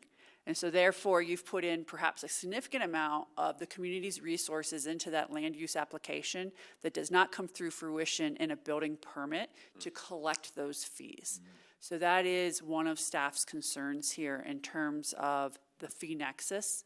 They are subsidized until the permit standpoint, building permit, for the services rendered to that particular applicant. We think that's something we'd really want you to take a thoughtful approach to. Thank you. Bill? Yeah, I totally understand what Sarah said. That makes a lot of sense. I think it's worth sort of talking about the other side of it too, which is, as an applicant, you'll have to invest a significant amount of money in something that's quite uncertain, and sometimes the fate is decided by citizen boards like HPC or P&Z, and you might have a totally reasonable desire to do something with property, have to pay what may seem like a small fortune in fees with no certainty and no control over whether it's doable or not. So I probably didn't explain that eloquently, but I do think that's the counter argument of why it does make some sense to keep some of the fee subsidized by building permit. Is that fair? What magnitude are we talking about? What would upfront? On the planning side of things? Like Yes. if we were to go to like a full cost accounting, sort of on the planning side of things and bring in revenues in line with that? You know, in Bill's example, so a proposal comes in from an applicant who's gone through meetings, who's done planning, who has representations and pro formas and the like to share with, you know, maybe his first stop is HPC or P&Z for their review, and if their review is a denial, what magnitude are we talking about? Just in any case. You know, a lot of the cases that we do are administrative cases. Those right now are $1,300, roughly translating to about 4 hours of staff time. Most of those administrative reviews, we stay underneath that deposit amount. Where I think this account becomes more significant are board reviews, particularly cases that come to council, particularly cases that have multi-step reviews where they got to go to P&Z and then council and then back to P&Z or back to HPNC following a council decision. You know, right now, those cases, for non-historic cases, because we have subsidized historic preservation projects to sort of, again, incentivize historic preservation program. But let's use stuff that goes in front of P&Z or things that come in front of council. Most of those reviews are $3,250, $4,550, depending on the kind of case that would come in front of you. You know, based on some initial work with the consultant team, again, to sort of make up that gap that's currently being subsidized by building permit fees, we're probably talking, for most of them, a trebling or a quadrupling. So that 4,500 would be in the neighborhood of 15,000. You know, for a big project that's a planned development, those review fees, the deposits starts around $10,000. So we're probably talking $30,000 or $40,000 to bring a PD through the door. So, you know, again. And is the majority of that cost shifting, meaning that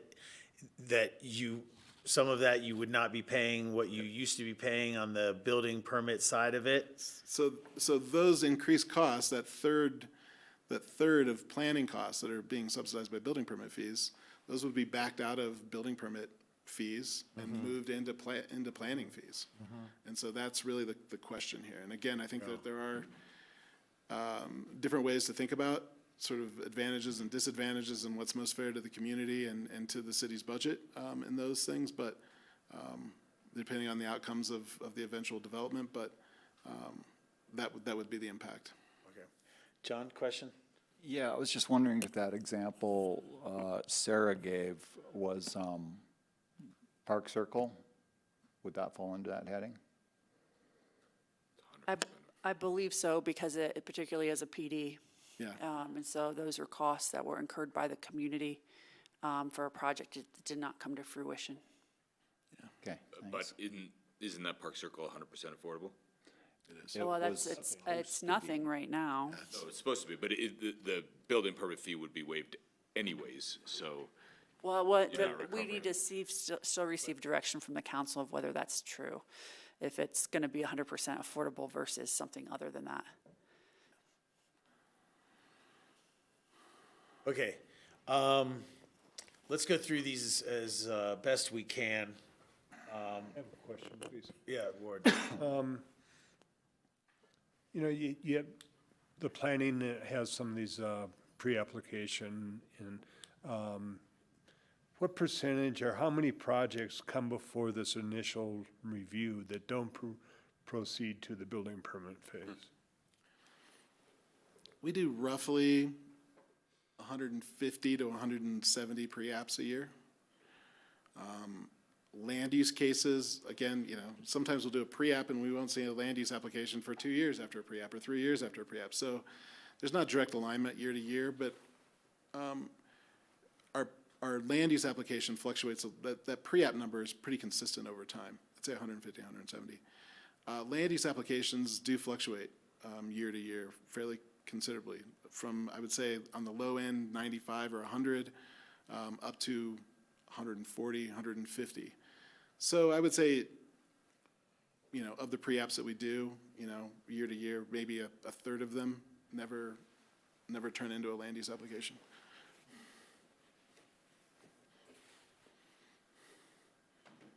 But, Ben, could I jump in and say that a pre-app is a relatively low time commitment compared to the bigger picture of going through a full land use application and review process? There's no doubt about that. And my guess, I mean, Park Circle is obviously a good example of a project that isn't yet coming to fruition, but my guess is it's fairly small percentage of projects that go through full land use processes that don't end up being developed. I would say that's true. Like sub 10 maybe. Yeah, very few. I would say that's true. Yeah, I mean, you've gone through so many hoops at that point to not build it. Let me add with the caveat word eventually. All right. So did you have any other questions there? No. Okay. I'm going to give an attempt here. I think there's a balance to be struck. One thing I will say is that I appreciate some of the no-cost services that are currently offered. I think that those pre-app meetings and the availability of our staff for people to get their questions answered, I think is invaluable and should remain. And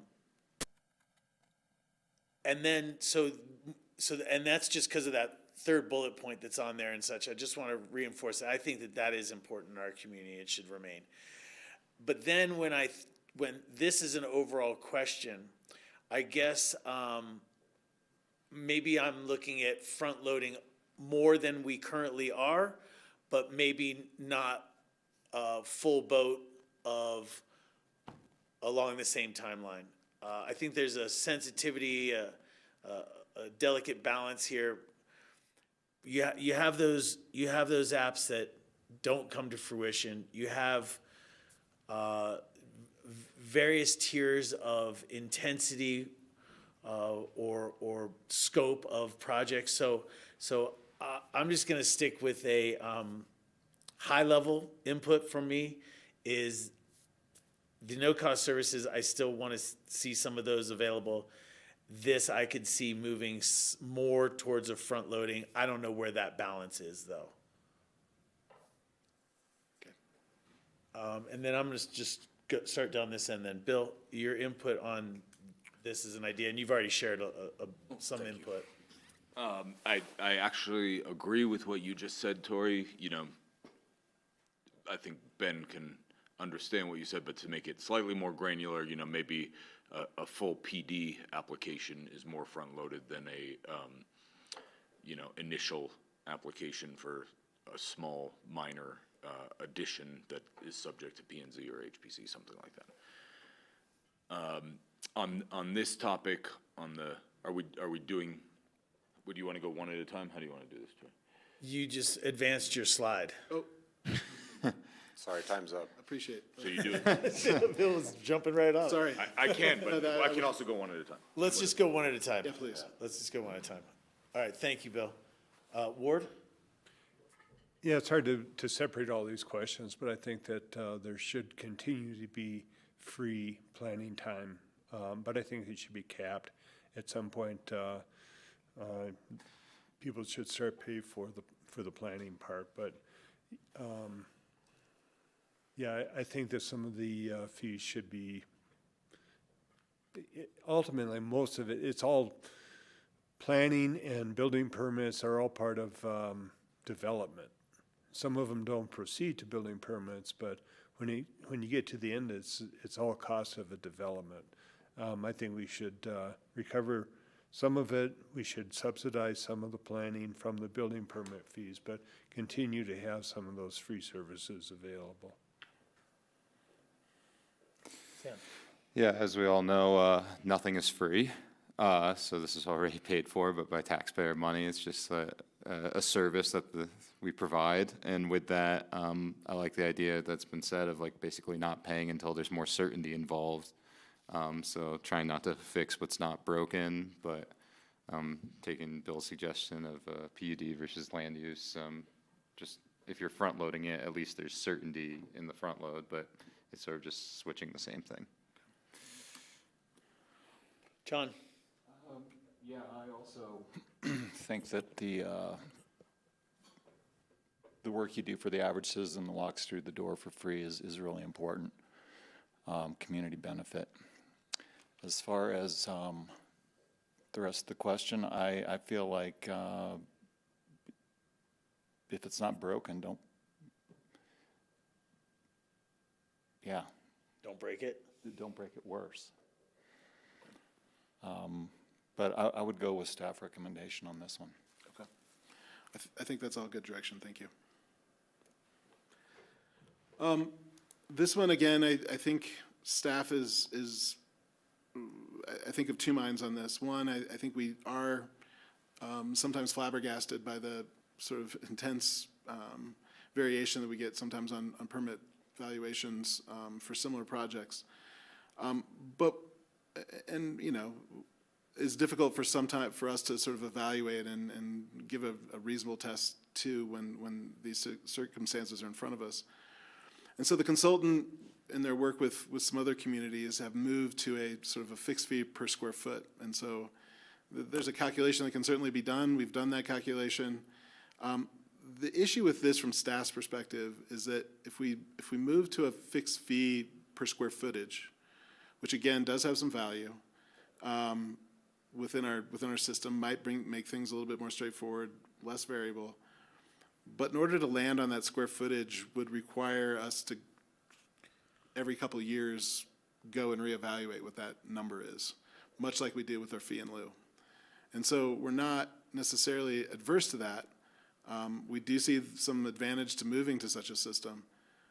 But based on project valuation, it has allowed our fees to flex over time in relationship to increasingly complex projects, increasingly valuable projects, projects that take more staff review, do respond to inflationary pressures over time. And so, it's been the way that we've done it for a long time. We're not necessarily sort of fighting to make a change on this or recommending a strong change on this. I will say that because of the recommendations of the consultant, some of our other fee structures within other agencies, most notably engineering, have moved over to sort of a fixed fee or fee based on square footage. Some of those fees are, significantly less than, a major building permit, but they're still, we've moved to that again for kind of simplicity's sake, for administration ease, those kinds of outcomes. And so there's some advantage to going to a sort of a flat rate per square foot. It is different than our current system, and it would require sort of regular reassessment of what that fee was. Bill? Is there a different methodology, Ben, that, I think that the building permit fee is and should be based on the cost to provide that service to the applicant, right? That may be required by law. So is there a way to do this based on the actual staff efforts to review a given application? And I know that tracking time and invoicing and everything is onerous. You mentioned that in the context of land use applications. But is there not something that says like, all right, there's a baseline per square foot cost, and then if the structure is, steel versus wood, you gotta add this premium on. If it's this versus that, if it's 100% electric, we knock this off. These various things that may make the review more complex or simpler. Wouldn't that be a more fair way to do it, and that way not penalize people who are really cost sensitive, and appropriately charge those who are building something extraordinarily complex and expensive? Yeah, I mean, I think you've kind of hit it on the head. Is we are trying to capture costs to deliver the service. That's the intent of any of the fee structures that we're proposing. So it doesn't really matter if you choose valuation or you choose square footage. We're trying to design the model so that it'll reflect the cost to do the review work. As Ben said, we shifted some of these other ones away from valuation and into square footage. I think that you have seen a period right now where you've had hyper inflation, which obviously drives up the valuation quite quickly. So there are some rationales for why valuation might not be the best thing, because you still have to do exactly what Ben said, whereas we have to every few years kind of reassess the model based on knowing what does it cost to deliver the service, and this is our basis for making the model. How do we factor a percentage or a rate up or down to just drive back to the cost we need? So end of the day, I think we're going to get to a fee structure that still only reflects cost to deliver the service, and it depends on whether the council is more comfortable with using one basis or the other. End of the day, I think there's some consistency with using square footage now that we've moved some of the engineering fees over to a square footage basis, and that kind of adds some continuity to those models. But it's still possible to go either direction. Yeah, thanks, Pete. I guess here, I want to be clear on this. So on the valuation basis, you're really penalizing someone who decides to use, maybe someone who elects to use very energy efficient systems even beyond what's code required. Let's say someone, two identical houses are being built next to one another. One applicant decides to spend $2 million on their window package because they want the world's most energy efficient windows, and the person next to them spends $500,000. There's no incremental work for Ben's department in that $1.5 million of additional valuation. Right. None, right? They still review the permits, make sure that they meet the code, the windows, I'm sorry, make sure they meet the code, period. So, and then the example that you gave regarding inflation in general also doesn't increase Ben's department's workload. So I really don't like the valuation model as it stands today. I know there's like this theory that, someone who's building a less expensive structure pays less and someone who's building a more expensive structure pays more, but there's so many variables to that. And then again, on the per square foot basis, that can be really punitive to somebody who's very cost sensitive, and trying to do the most cost effective improvement they possibly can. And it can be, we could be subsidizing someone who's not at all cost sensitive in that approach. So I think I like the per square foot methodology better with modifiers. So I would request that we go explore that. And again, I don't think it's reasonable to ask you to track hours and bill and invoice each individual project, but like, what could those modifiers be that are true drivers of staff time on a given project?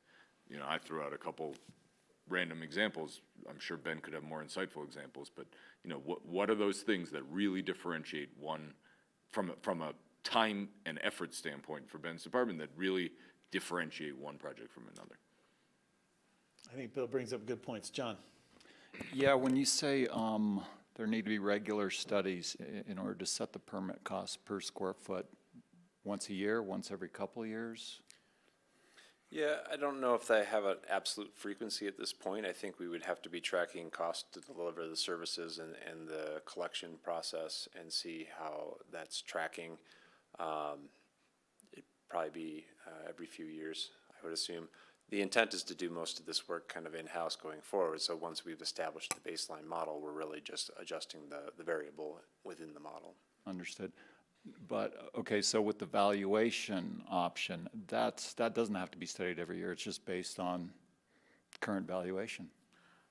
I mean, there's some adjustment in the model that we've done over time when, to make sure that our costs are tracking with the revenue that are coming in based on that permit valuation. And, when there's those get out of alignment, sort of we make a correction to that.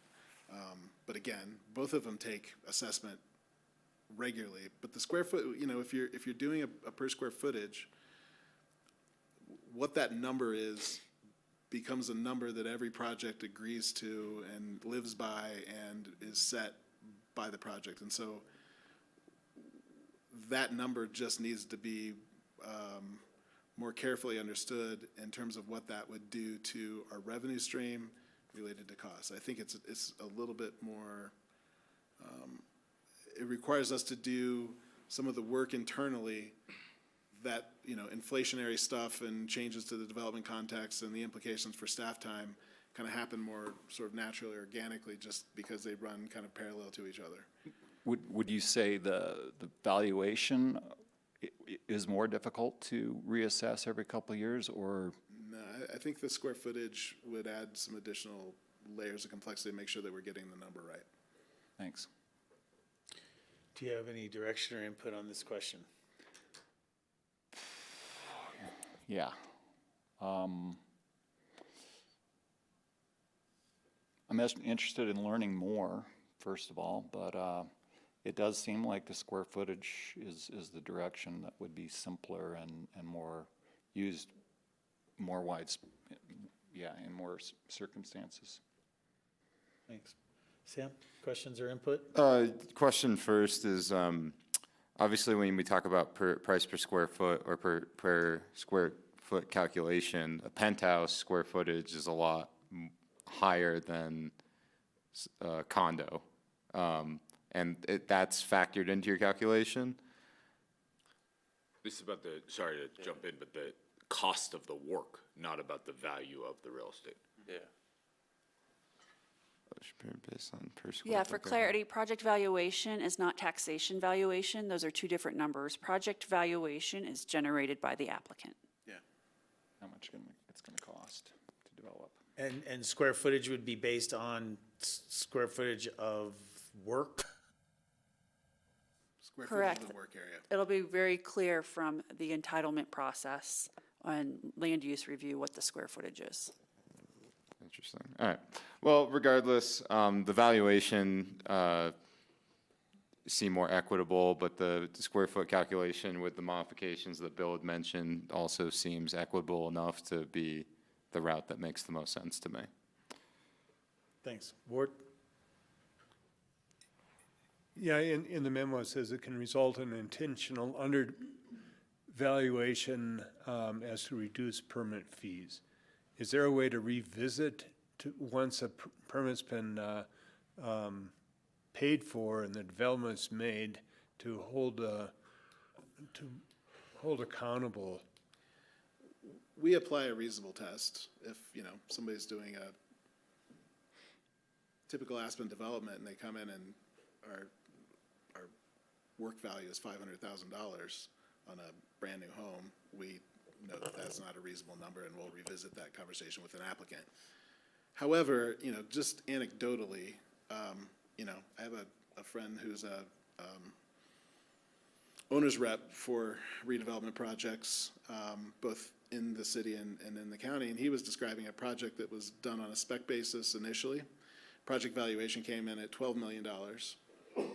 Project was purchased by an individual who wanted to live in the home, and based on their modifications of the project, the exact same house, same square footage, same whatever, went from a $12 million valuation to a $32 million valuation. Just because of the mechanical systems and the finishes and all the things that sort of transformed into a fundamentally different house. So I think staff would have difficulty, based on what we're seeing in building permits, making a distinction between a, $12 million house that was, had more basic finishing and a $32 million house that had, gold-plated whatever. But I think that, again, we apply a reasonable test. Sometimes we'll revisit it, but if a project valuation comes in and it seems in the realms of reasonableness, we're pretty much taking the applicant's word on what that valuation is. Well, the end result is to recover the cost, the cost of the permit processing. Absolutely. So if valuation has this caveat, and it seems, there's a nexus between both square footage and valuation. So, first of all, it's been 9 or 10 years since we revisited this. $325 staff time in 2015. The last time it's been visited was 2014-15. So I think it might be reasonable to assume that the cost of processing all this has increased in the last 9 or 10 years. And so somebody that was paying X amount 9 or 10 years ago is paying that same amount now. They're getting a better, they're getting more for the same. So I can see how these fees might increase if it's to pay the cost of development. Yeah. I will say, one of the findings that that was pretty clear from the consultant work that is a basis for a lot of how we're thinking about this is, on the planning side of things, you know, our evaluation is that hourly rate probably is going to go down, but our estimations for what a case would cost to get through, those number of hours are going to go up significantly. So, you know, whenever that $325 an hour number was set, that number was relatively high, but the number of hours that we sort of based our deposits and our cases on were also really low. And so one of the things that we found is, in the sort of initial analysis that we've done, is that hourly rate can probably go down, but the number of hours that we're associating with different tasks are going to go up significantly. Yeah, I don't know where to go with this. It seems like there are arguments on both sides. Eventually, you'll get you'll get a number of what the square foot value is. But somebody that comes, you know, later on and in the C&D, we talk about over 2,000 square feet, which should be the threshold. And larger homes are a lot more expensive. I think you get to a certain point and the square footage costs increase.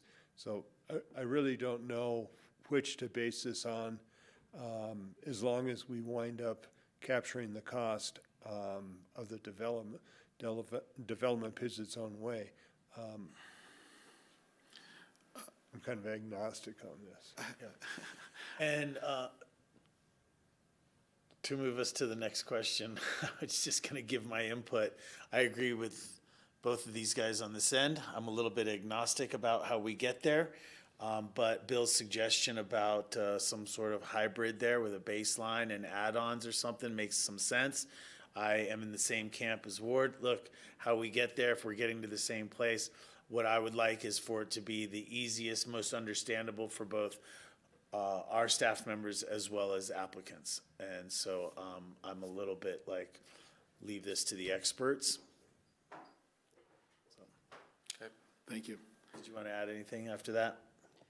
Just for clarity, then what we'll bring back is a square footage analysis that shows upcharge to a base price for different factors that we will evaluate and discuss, which is a pretty common also method. And it is, so there might be, after a certain square footage, there's some nexus to complexity that would increase the per square footage cost over that initial baseline, if that makes sense.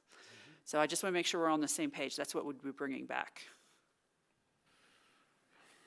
If that's doable, that sounds like some work and some effort, but yeah, I'm open. I'm hearing three of you saying you want something like that, though. Yeah. I'm saying that it sounds sensical, but we're asking because if that's the worst of both worlds, right? I don't want it. But if it's the best of both, then I do. Well, we'll see what we can come up with. I think staff. These first two questions are the two questions I think staff was most unsure of as the results from the consultant came forward. We were of different minds, and on a day-to-day basis, we're kind of arriving at different conclusions.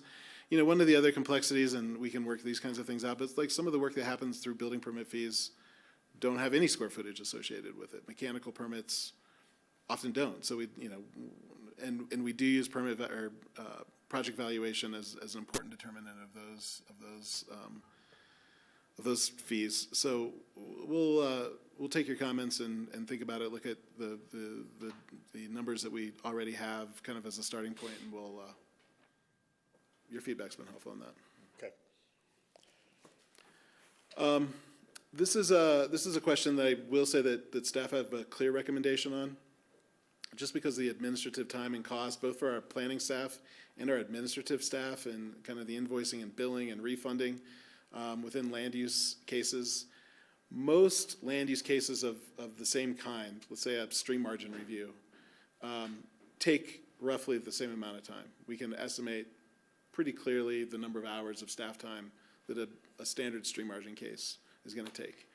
And so, and yet, right now, we take a deposit and we bill and we track our hours and we, invoice or refund based on what the actual case required.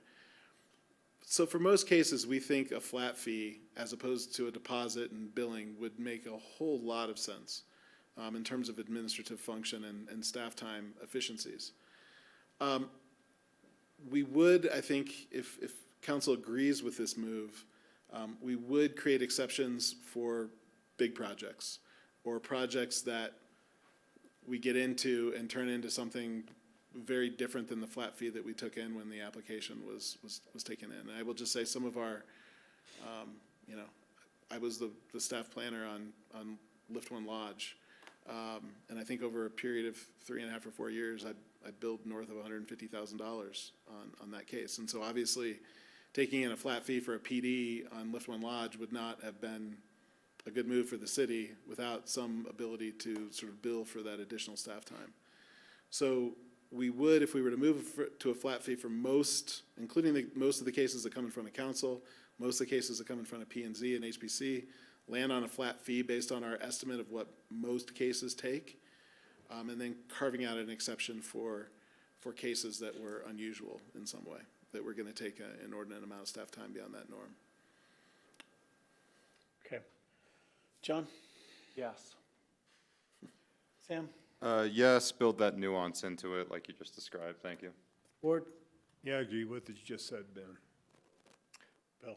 Yes, make sure that there's that most is the underlined point in that question there. So. Thanks. Yes. Okay. This is a question that I think there's already been some discussion on. Just for the record, staff agrees that this is the heart of our day-to-day work with our customers, but it is a significant consumptor of staff time that we're not charging $1 for. That's getting built into sort of land use cases and building permit fees under our current structure. So, staff doesn't want to change this dynamic, but if there were more desire to, again, sort of try to sort of more clearly align revenues with costs, there are some things within the things that we do for free that we could start charging for. It would add some additional administrative costs that we're trying to get away from in the last question that we just asked. But it just acknowledges that this topic where we've got a lot of staff time that are going into these functions that we're not charging for currently.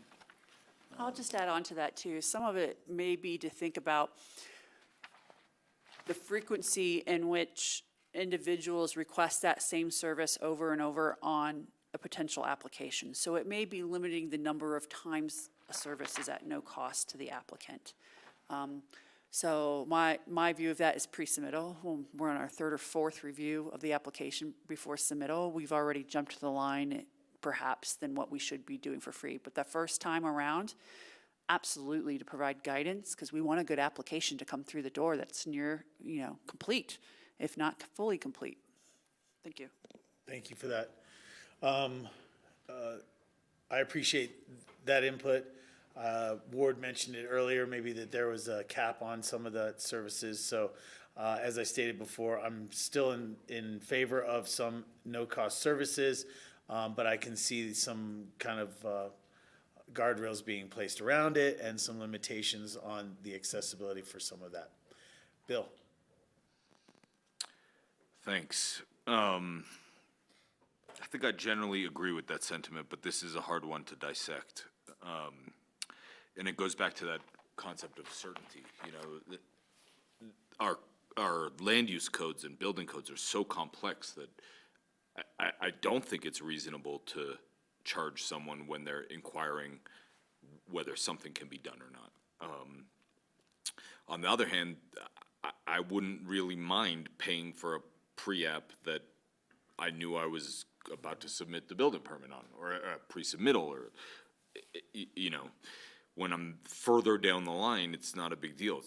But it's hard to dissect to figure out what is reasonable or not. One thing I know for sure is planner and builder of the day services should remain no charge. The other ones are a little more difficult.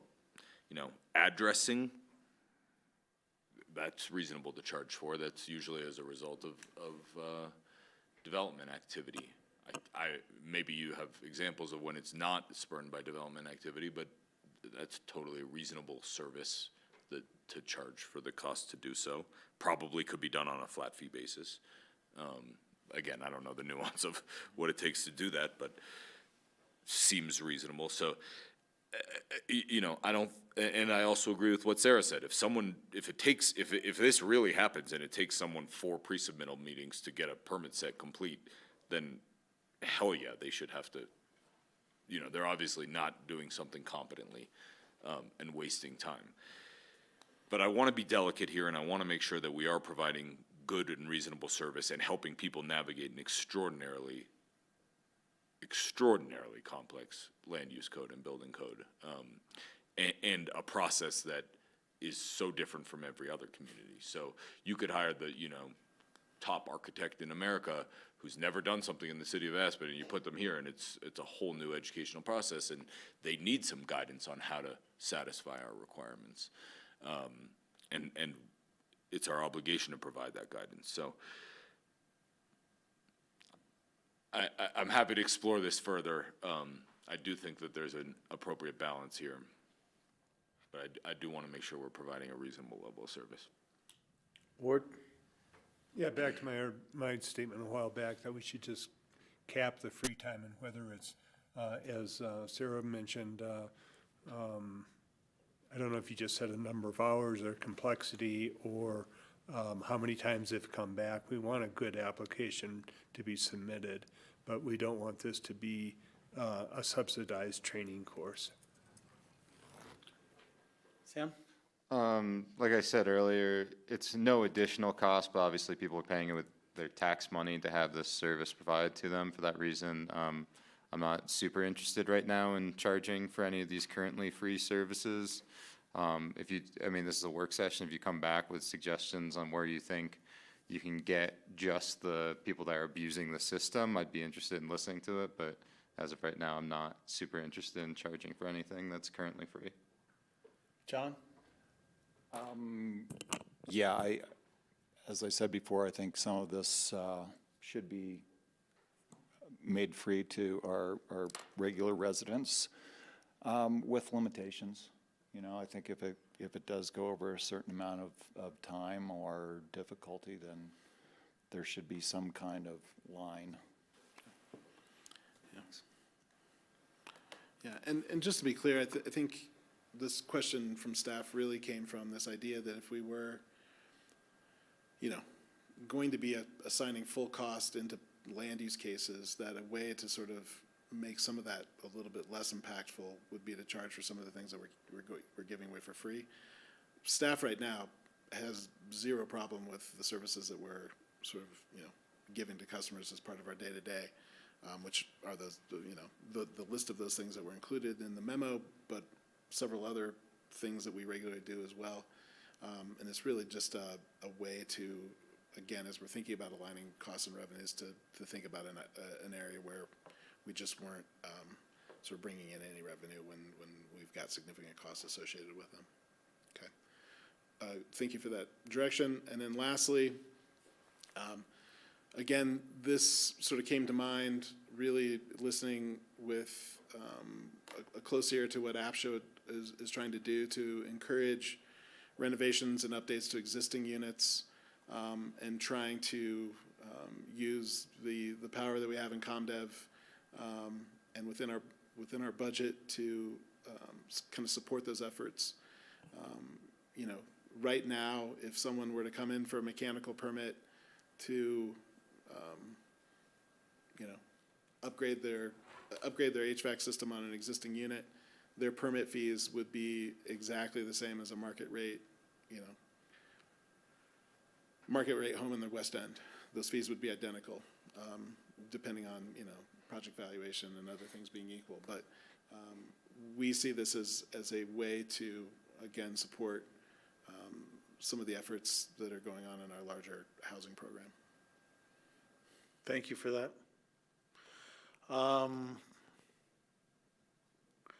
I'm in favor of this. I support it. I don't know if it's a complete waiver, but I'm supportive of a reduction or a waiver. And I'll leave it at that as, just my high-level input, because I haven't drilled down into what fee is for what, for when, for this, so I don't want to get into that. But yes, the overall policy direction here, I do support a reduction or waiver of land use and building permit fees for renovations and updates to existing deed-restricted affordable housing units. John? Yes, I support this 100%. Your number one reason there is reason enough. Further encourage owners to better maintain or update existing units in coordination with APCHA's efforts. Really important to our housing program. Thanks, John. Sam?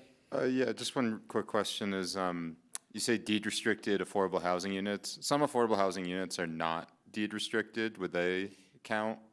And I mean that, like, there are many government entities, one I can think of, that own their units but don't necessarily deed restrict them, but the rents are reduced, and I would qualify them as affordable housing.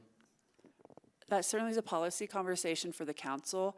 However, if there's not a deed restriction running to the city or to APCHA for the unit, we'd be somewhat reluctant on what the appropriate proof would be, and knowing that that unit is forever restricted, which would be the intent, is to support forever deed restrictions. I can respect that. I guess the proof to me is it's owned by a government entity. It might be owned by Pickens County. It might be owned by the fire department. But that's the one stipulation that I would look to add to it, that qualifies as affordable housing to me, and it doesn't necessarily need to be deed restricted if that nuance can be built in.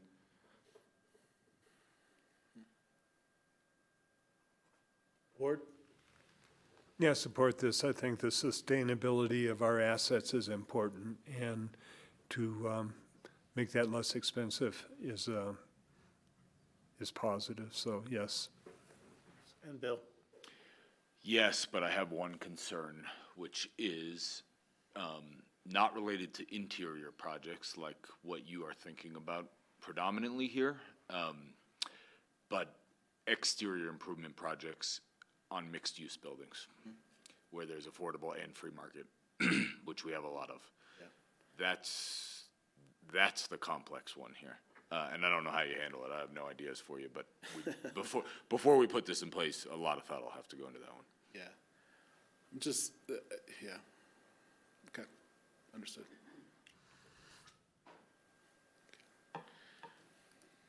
All right, next steps. With this direction this evening, which thank you for the good conversation, helpful comments for sure. We'll go back to our findings from the consultant study, start reevaluating that, looking where we need to do some additional thinking and work. We'll come up with a proposed set of fees for building and planning functions. We will, before we come back to you, talk with our stakeholders, see what they think about any of these changes that we might be proposing, have some feedback from that to present to you. We'll return to council in late summer, early fall to pursue an ordinance. The planning fees particularly live in the land use code, so we need to do a policy resolution for that piece of the fee, but certainly a policy resolution, first reading, second reading, late summer, early fall, so that these things can go into effect efficiently in January 2025. Tori, can I ask you to take everyone's temperature on the prioritization of this relative to other ComDev work, which I view personally as much more important and timely? Well, first I would look at Ben and Pete and say, where does this fit in? Is it disruptive to other priorities and other work plan efforts that you have lined up? Or is this a timeline that puts it on a reasonable workload for ComDev? I'm guessing at some of the things that Bill might be suggesting we grant more time to. But I will say that it's a different group of staff that are involved in these efforts and I think are involved in some of the other improvement efforts that are going on in ComDev right now. And so I think with where we are, with where we left things with the consultant, with the baseline of information that we're going to be building off of, I don't think that this is a huge and heavy lift, and it's certainly not a lift for the staff members who are I think are engaged in some of the other improvement efforts in ComDev. But I appreciate the concern, and capacity is definitely a question that we're sort of evaluating down in ComDev on all kinds of things. But I think this is something that with support of finance we can pull off on this timeline. Okay, then with that, I will, entertain the question, is the timeline that's presented okay with council members as we wrap with next steps? John? With Ben's reassurance, I feel strongly that this is fine. Sam? Yeah, I think it's okay that they're effective for next year. That makes sense to me. Thank you. I'm supportive of the timeline. Ward? Supportive. And Bill, hearing that? Thanks. Okay. Sarah? I just want to thank this team up here. The thought that they have put into this, particularly around how does it affect the customer and that focus on the customer. And quite frankly, I think this simplifies things for the customers with a lot of clarity, particularly for our design community as they go to talk with clients about what to anticipate when there's a greater understanding in the design community of how the fees are established. So I view this as directly related to two of your council goals. Awesome. Thank you. Thank you. Great. Thank you. Thanks, Pete. Thanks for your work on this. Thanks, Pete. Thank you. Thanks. Ben. Thank you. Once again, we have one more item here, but if anybody needs a quick break, we can do that. Anybody's interested? I think I'll run quick. Okay. No nonsense. We're gonna actually just take a couple minutes. Can we take 5, please, Endor? We'll be right back after a short break.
I'm just here, you know. All right, welcome back. Really woke me up. I was so. We are in our Aspen City Council work session for May 13th. We've been through 2 out of 3 of our items, and the last item on our agenda tonight is for an APCHA-based discussion with Ward and John, our 2 representatives from City Council to the APCHA Board. So who will be driving? John, you want to take off with the accomplishments and? Yeah, I think I'll start. I'd like to talk about the latest APCHA accomplishments, initiatives, and other things that APCHA is working on right now. So first, I'd like to start by acknowledging that the Aspen-Pitkin County Housing Authority program is the oldest and largest in any ski town in Colorado. It's looked up to and emulated by other ski towns across Colorado and the West. APCHA continues to be at the forefront of housing issues precisely because of how long our housing program has existed and how complex managing 3,200 units is. Here are some of our newest developments. Our APCHA board chair, Carson Schmitz, now has a regular column in the Aspen Daily News to highlight APCHA successes and educate the general public about what APCHA does and how it operates. The APCHA newsletter goes out 3 times a year, and the City of Aspen's communications team is helping a lot with this coordination.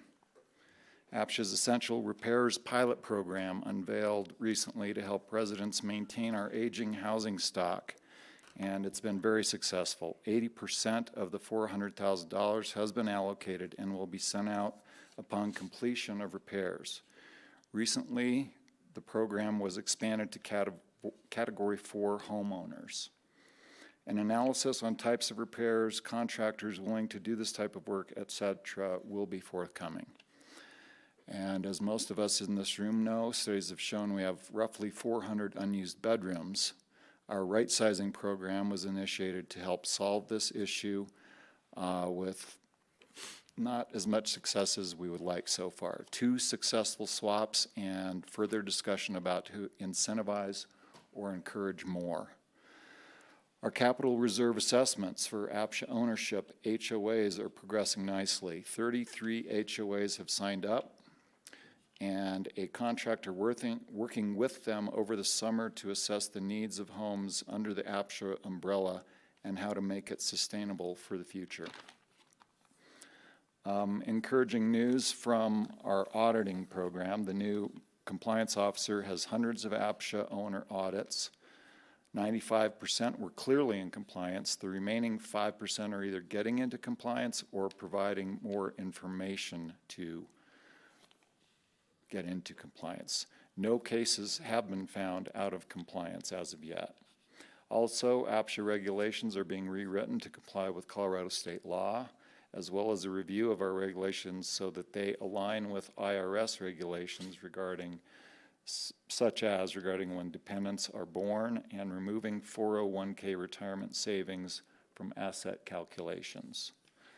Some positive news, especially for Scott residents, about laundry. We're very close to signing a contract for outsourcing city laundry facilities at any APCHA managed property.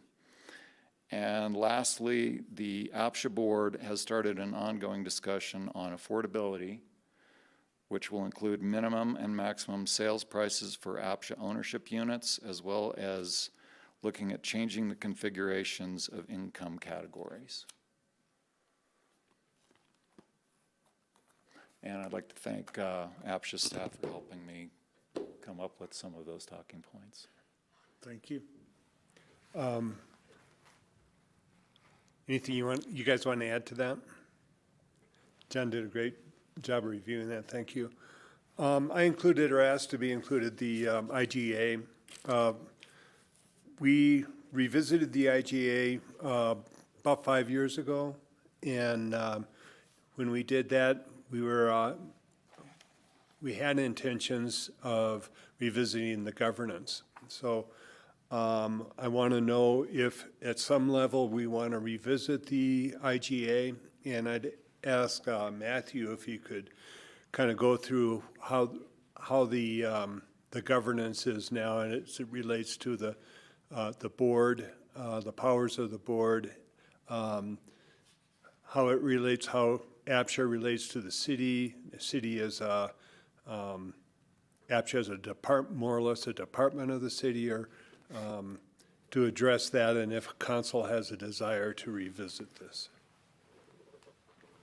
Yeah, so as you know, the Board of Directors sets the policy, mostly the regulations, and they're also we worked through the pilot programs, for example, and the Board of Directors has elected officials from the Board of County Commissioners and the City Council. APCHA is nestled within the city. We follow city procurement requirements, HR, all that kind of thing.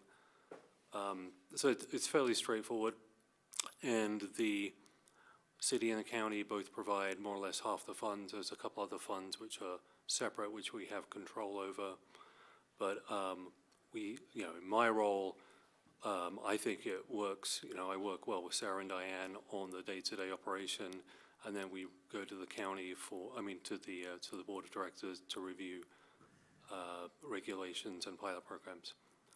Is there more detail you'd like than that, Ward?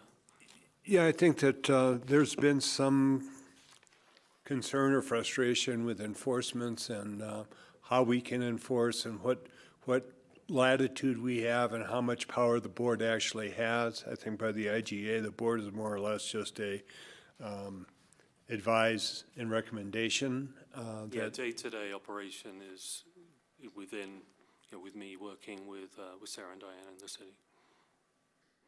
Right. And so I guess I'd throw it open to the council to evaluate what the current IGA is now and see if there is a desire to change what that relationship is as far as governance is concerned. I'd start with a question. Where are the conflicts or difficulties in the current governance model? Where is it holding us back from being as effective as we can be, or as effective as APCHA can be? Where is there an issue? Well, the actual power of the board is more or less just, like I said, advise. And the power of APCHA really relies through Matthew to Sarah.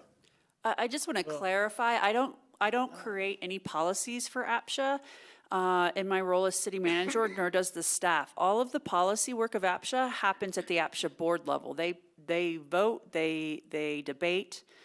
So everything in the regulations is of that manner. It's certainly incumbent upon good communication, but I would suggest that there was intent 5 years ago with the reformulation of this board for the board to be focused on policy and not on operations, hence things like removing case appeals from the board directly, because that's really what was becoming. One of every 2 meetings a month was just appeals, rather than creating clarity in the policy documents of the regulations for APCHA. I will say is that APCHA has 5 goals on its strategic plan. That strategic plan was adopted by both the City Council and the county, Pickens County, as well as by the APCHA board, so by all 3 legal entities. 2 of those 3 goals address governing, and I recently discussed with the chair about what work has the board done on governance, and the answer is they haven't gotten to it. And so I just want to bring that back up, that I think that there probably needs to be a lot more communication before we can get into it. I'll also be clear, is APCHA doesn't have to report to me. It can report to the county. I don't have a strong feeling one way or another. However, the reason why there were some feelings about this is that the city of Aspen produces by far the most money that develops affordable housing in this community. And so therefore, having some assurances over the management practices around procurement and hiring was of value to the council that made that decision. So again, I'm happy to take any direction the council has for me related to this out of today's conversation, but I just think that's some important backgrounds. I have a question for you, Sarah. Is there ever are there instances where APCHA board, you know, either independently or along with BOCC and the city of Aspen, maybe want to do something that requires funding from the city's housing funds? I guess what I'm saying is, are there times where we as a council will consider something and give direction for the city manager to utilize housing funds to APCHA for any causes or any things that? There's two examples of that you've already done. The first is your funding you're providing for the pilot home repair program, right? APCHA came up with it, had a policy conversation about what it should look like. That board is fully responsible for the policies of that program, but you are a funding partner in making that program come to life for the community. The second one that comes to mind is funding of our housing policy analysts. APCHA benefits greatly, even though we keep that position reporting into the city of Aspen, because its workload is more than just APCHA's housing needs. It assists on the development and on some other policy matters around housing as well. So we're subsidizing APCHA beyond just the annual operating subsidy that you consider each budget year. Thanks for that. Bill, you have a question? I don't have a question, I'm just ready to answer Ward's Oh, go right ahead then. question whenever. Unless there's questions out this end? None. Okay, go right ahead, Bill. I do think that, and I think that we should have some more conversations about this, I do think that there's a fair amount of frustration among some current APCHA board members about what they can do and can't do, about who can appropriately give direction to the director and staff, and I'd like to explore that a little bit further. And on a bigger picture level of governance, I would be really interested in learning more and exploring the concept of a truly elected APCHA board and having an independent district akin to the school district board or the hospital board, and having it be a fairly independent entity, not under the supervision of the city. So I know that's an enormous change, but I'd like to learn more about that and understand the positives and negatives of that. It is an enormous change, and that's what, one of the reasons I wanted to start this conversation, if we want to go down that road, the unraveling of the current structure and redoing it and we did have some initial discussions about, this is back in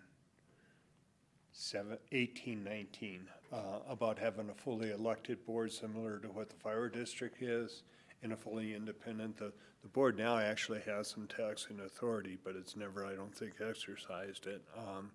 But what would the impacts be of either bringing all of the functions of the APCHA that APCHA does now into a full department of the city, or bifurcating it and making it fully independent, and what that would require? They're pretty much, the city and APCHA, I think, are pretty much joined at the hip, and that it would require a huge effort and change to make it fully independent. But it's something that if this council and the county want to revisit that or to visit that, that's certainly, the county has one vote, the city has one vote, and what if we want to pursue really investigating a divorce between the city and APCHA. Bill, what are some of the frustrations that you hear? Where is this not working? What is it that the APCHA board is frustrated with that they want to, what? Yeah, I think I'll leave maybe John and Ward to share some specific examples, but what I hear is frustration related to policies that have been created by the board that they don't think are being implemented or administered. I would be very interested in hearing about any policies that have been approved but have not been enacted. Okay, that's, you know, without putting anyone on the spot, that's the type of feedback that I get. Policies that aren't implemented or enacted. So if, Councilor Guth, if you can't feel comfortable doing that in the public session, then I do have to request a meeting with you independently to hear that feedback, because I cannot fulfill my duties under the IGA without specific examples. Sure. Ward or John, do you want to fill in any blanks? Are there, like, you know, once again, to consider new governance, I would need to know what's failing. You know, this is 2019, a new IGA. I remember sitting through many, I was not on council, but I sat through many council meeting where there was discussion about removing electeds from the board, increasing the electeds on the board, this, that, and the other. I don't know from then why and what was going on, but the work that I've seen go on over the last 5 years has, I think, put APCHA in the best place it's been in at least that long, if not a decade or more. So I'm wondering what's not moving forward that requires a different governance structure. John. Well, again, I've only been on the APCHA board for a little over a year, but as far as I'm concerned, we've been implementing new policies and we're waiting to see how they're working. So in my experience, I don't really see what Bill purports to be talking about. You know, on paper, the board is an advisory board, but in practice, it's really, it does set the policies and change the bylaws. Yes. So what it is on paper and how it functions, there might be a little bit difference there, but the board actually does set the policies and does change the bylaws. And some of the progress that's been made, I remember sitting with the Joint City Council BOCC meeting, we were hammering out this new IGA, and there was no support for an fully elected board. I brought it up, and I think Adam Frisch, at the time, we were discussing it, but there was no traction at all between City Council and BOCC for having a fully elected board similar to the fire district or, and that's just as the governance is the board, not going further down into hiring, firing, payroll, human resources, and all of the functions that the city does, that if it were fully independent would have to be taken over by an independent APCHA. I think one of the largest, and Sarah mentioned this, the APCHA board used to listen to these questions about compliance, are you in or are you out? And we had there was one option. If you're in compliance, you're okay. If you're out of compliance, you're out of the program. Since then, there've been penalties, and there's nuance between and ways to get back in compliance.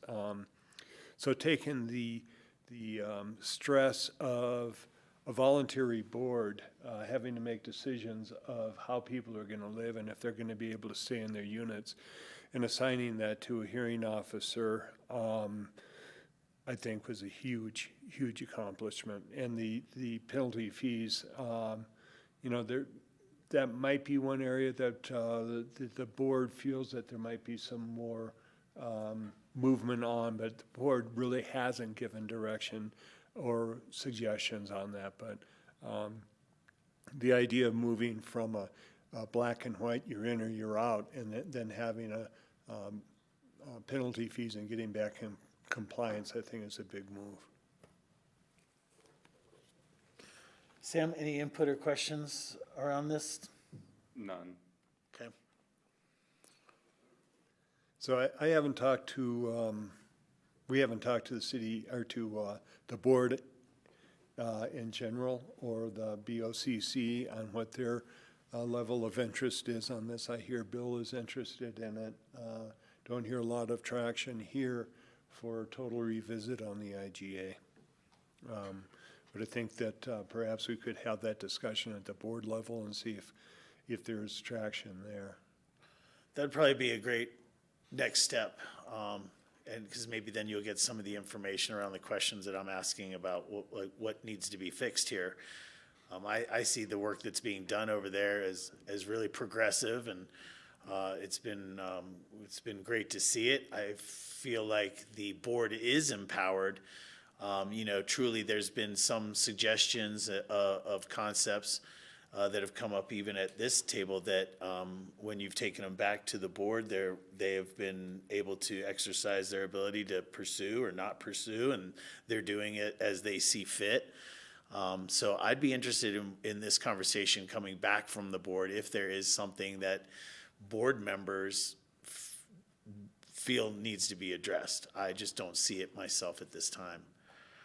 Okay, the final, something that I didn't put in a memo, but we've discussed at some level is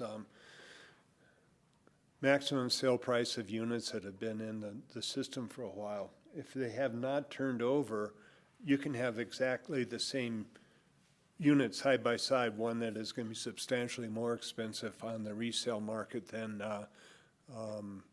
one that hasn't turned over hardly at all. And looking to build some kind of equity in the program where that the same units are the same price, same maximum sale price, is something that I'm just interested in throwing out as see what kind of temperature there is. And a broad stroke on it might be that if a unit is an older unit that hasn't turned over is 40% or 30% below the sale price of a unit that has turned over, the possibilities of the city or APCHA purchasing that at the maximum sale price and then offering it back for sale on a price that is equitable for the other units that are are being offered for sale, and then the APCHA or the city would be gaining funds from that, and those funds, I think, could be well used for the sustainability of the program, the upkeep of the assets. And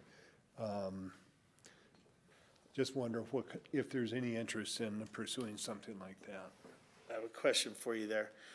Are you saying that 2 units that are in the same building, built at the same time, if one was owned by one owner over 25 years, it would increase at the, whatever, 25 years ago, their deed restriction allowed them, whether it was the 3% or CPI, whatever's less.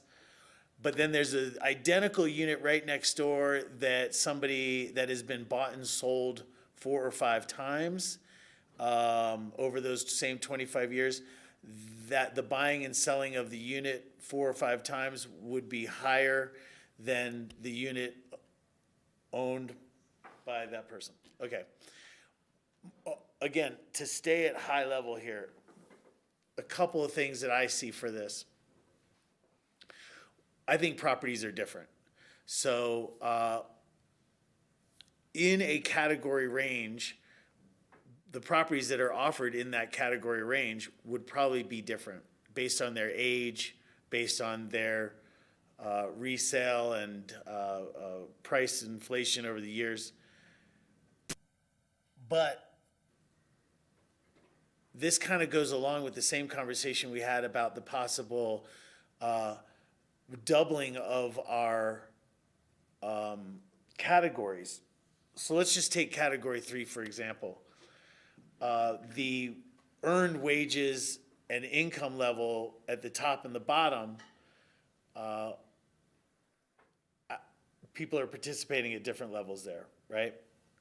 At the same time, the units that are offered in category 3, some would be at the lower end of the allowable sale price, and others would be at the high end of the allowable sale price. So for me, those 2 items go together in the sense that I still think that we should probably bifurcate our existing categories in order to keep purchase or rental rates in line with earnings. And so at the same time, I would also think that how a unit's value is determined should be scaled in accordance with what that unit is. And I know this is all very difficult because sometimes we create identical units and put them in different categories. I get it.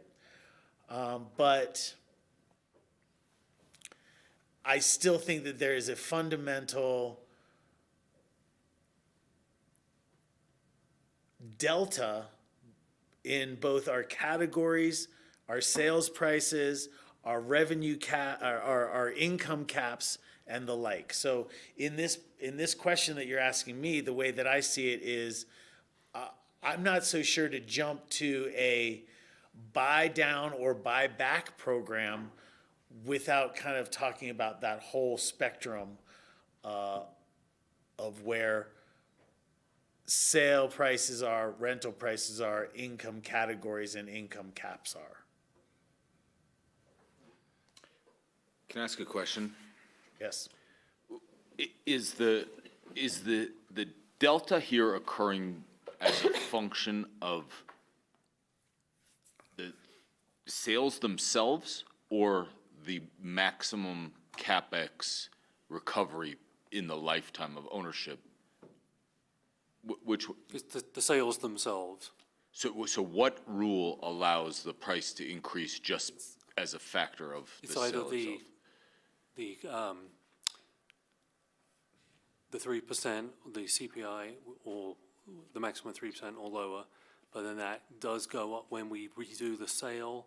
That resets it at a higher level usually. I mean, we can do a memo for you if you need a detailed explanation for it. Yeah, I think I'd like to understand it a little bit better. It's a little- I understand the problem, and I think I understand it in the context of the 10% CapEx limit over the lifetime of ownership, but that doesn't seem to be what's driving this delta predominantly, right? It's a really short explanation. APCHA uses simple appreciation, so not compound. So you get 3% per year, but you don't get 2% on top of 3%. on top of every year. So what happens is every time it sells, it's like it's compound interest. Thank you. Shortest thing I will ever say to you. Thank you. Like a one-time compounding each time, you got it. Yeah, and it's, I'm sorry. no, go ahead.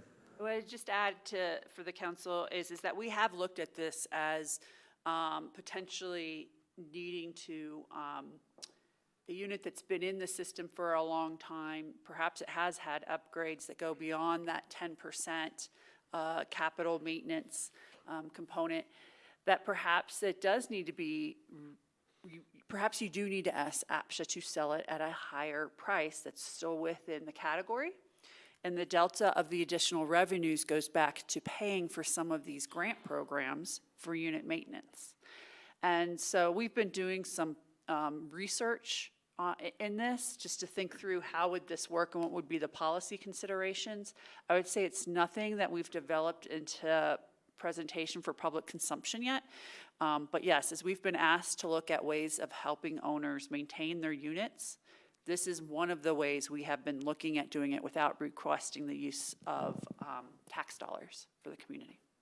Yeah, and Bill, you hit on it too, you get the 3% simple, and then an owner puts 10% recoverable improvements at whatever the current value of that is, and it gets turned over another 10%, so you can get an escalation in the price, whereas the unit that hasn't turned over hasn't had those appreciations. So it's both, really. It's Yeah. a function of both things. Right. Yeah, I mean, I'm happy to explore this in the context of encouraging more CapEx and allowing owners to recover that CapEx so that we have a higher quality and more sustainable housing stock. I think it would be my simple answer. The reverse side of that, or the counterbalancing side of that, is it raises the price beyond what the deed restriction is now. So that if you have recoverable $20,000, then it's an additional $20,000 to the next buyer. So it's an advantage to the current buyer, a disadvantage of the future buyer. But, I mean, we certainly can't change the deed restriction as it applies now, but as they turn over, we could have that policy discussion if we want to do that. But again, this was just a real high level if there's interest in this, and I know that I had discussed it with Diane and Sarah at some point, and just wanted to toss it out there as a topic of consideration. How far out is the APCHA board agenda scheduled? We have it penciled in, through the end of the year, but but it's a very flexible schedule. We can. Because I just don't, I just don't know what, I don't know what the board is scheduled to talk about and stuff. So I don't know. I don't know what's important to the board. I don't know what they're planning on addressing. So this happens through the IGA is pretty clear about this with the 5-year strategic plan. And then the annual work plan has to be developed by the board with the support of the executive director. That's one of the things you take into consideration when you decide to provide your subsidy. So that is presented the annual work plan is presented to the council and to the Board of County Commissioners each October. Yeah, if there's interest, we can try to get it on a board discussion. Yeah, I mean, I'm really interested in hearing this stuff come from the board as much as possible. We had some meetings months ago, and I just reiterated some of my primary concerns about how the program is going and what improvements maybe we need to be making along those income cap and category lines, and it's directly related to, right, providing the product to the customer with reasonable means and with reasonable expectations. So where does this sit on the priorities of program improvements? I just don't know. I don't have a sense for that. I will say that after our last meeting that we did have a discussion at the board, and a dots or a posted interest from the board as to how to prioritize, whether it's rental rate categories, deltas between the same category sales, and I think the board came down more emphasis on sales than on rentals, but we did pursue what we discussed last time. Yeah. All right.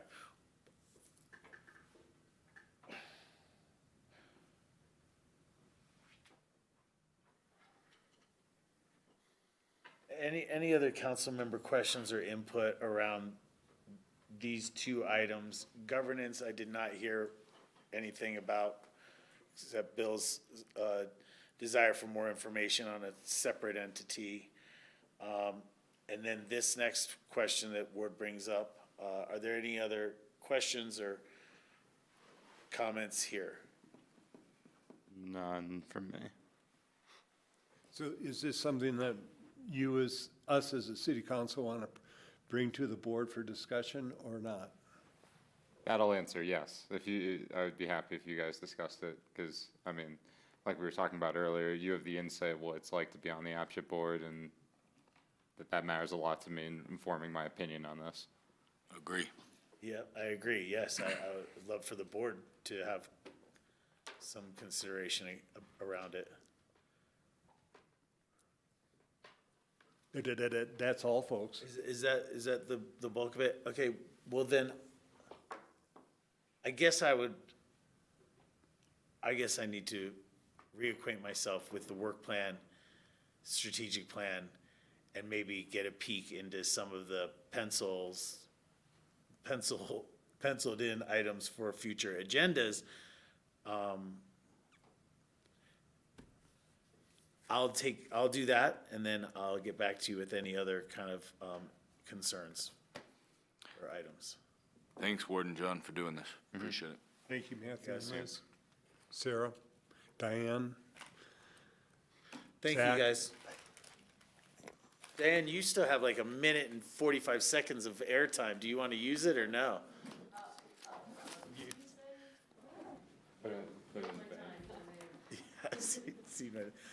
Thank you very much. Hey, that concludes our work session agenda for this evening.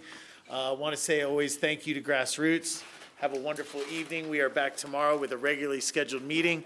That is Tuesday, May 14th. We start our meetings with citizen comments and petitions, so if you want to address council on any items not scheduled for public hearing, please join us tomorrow, 5 o'clock at City Hall.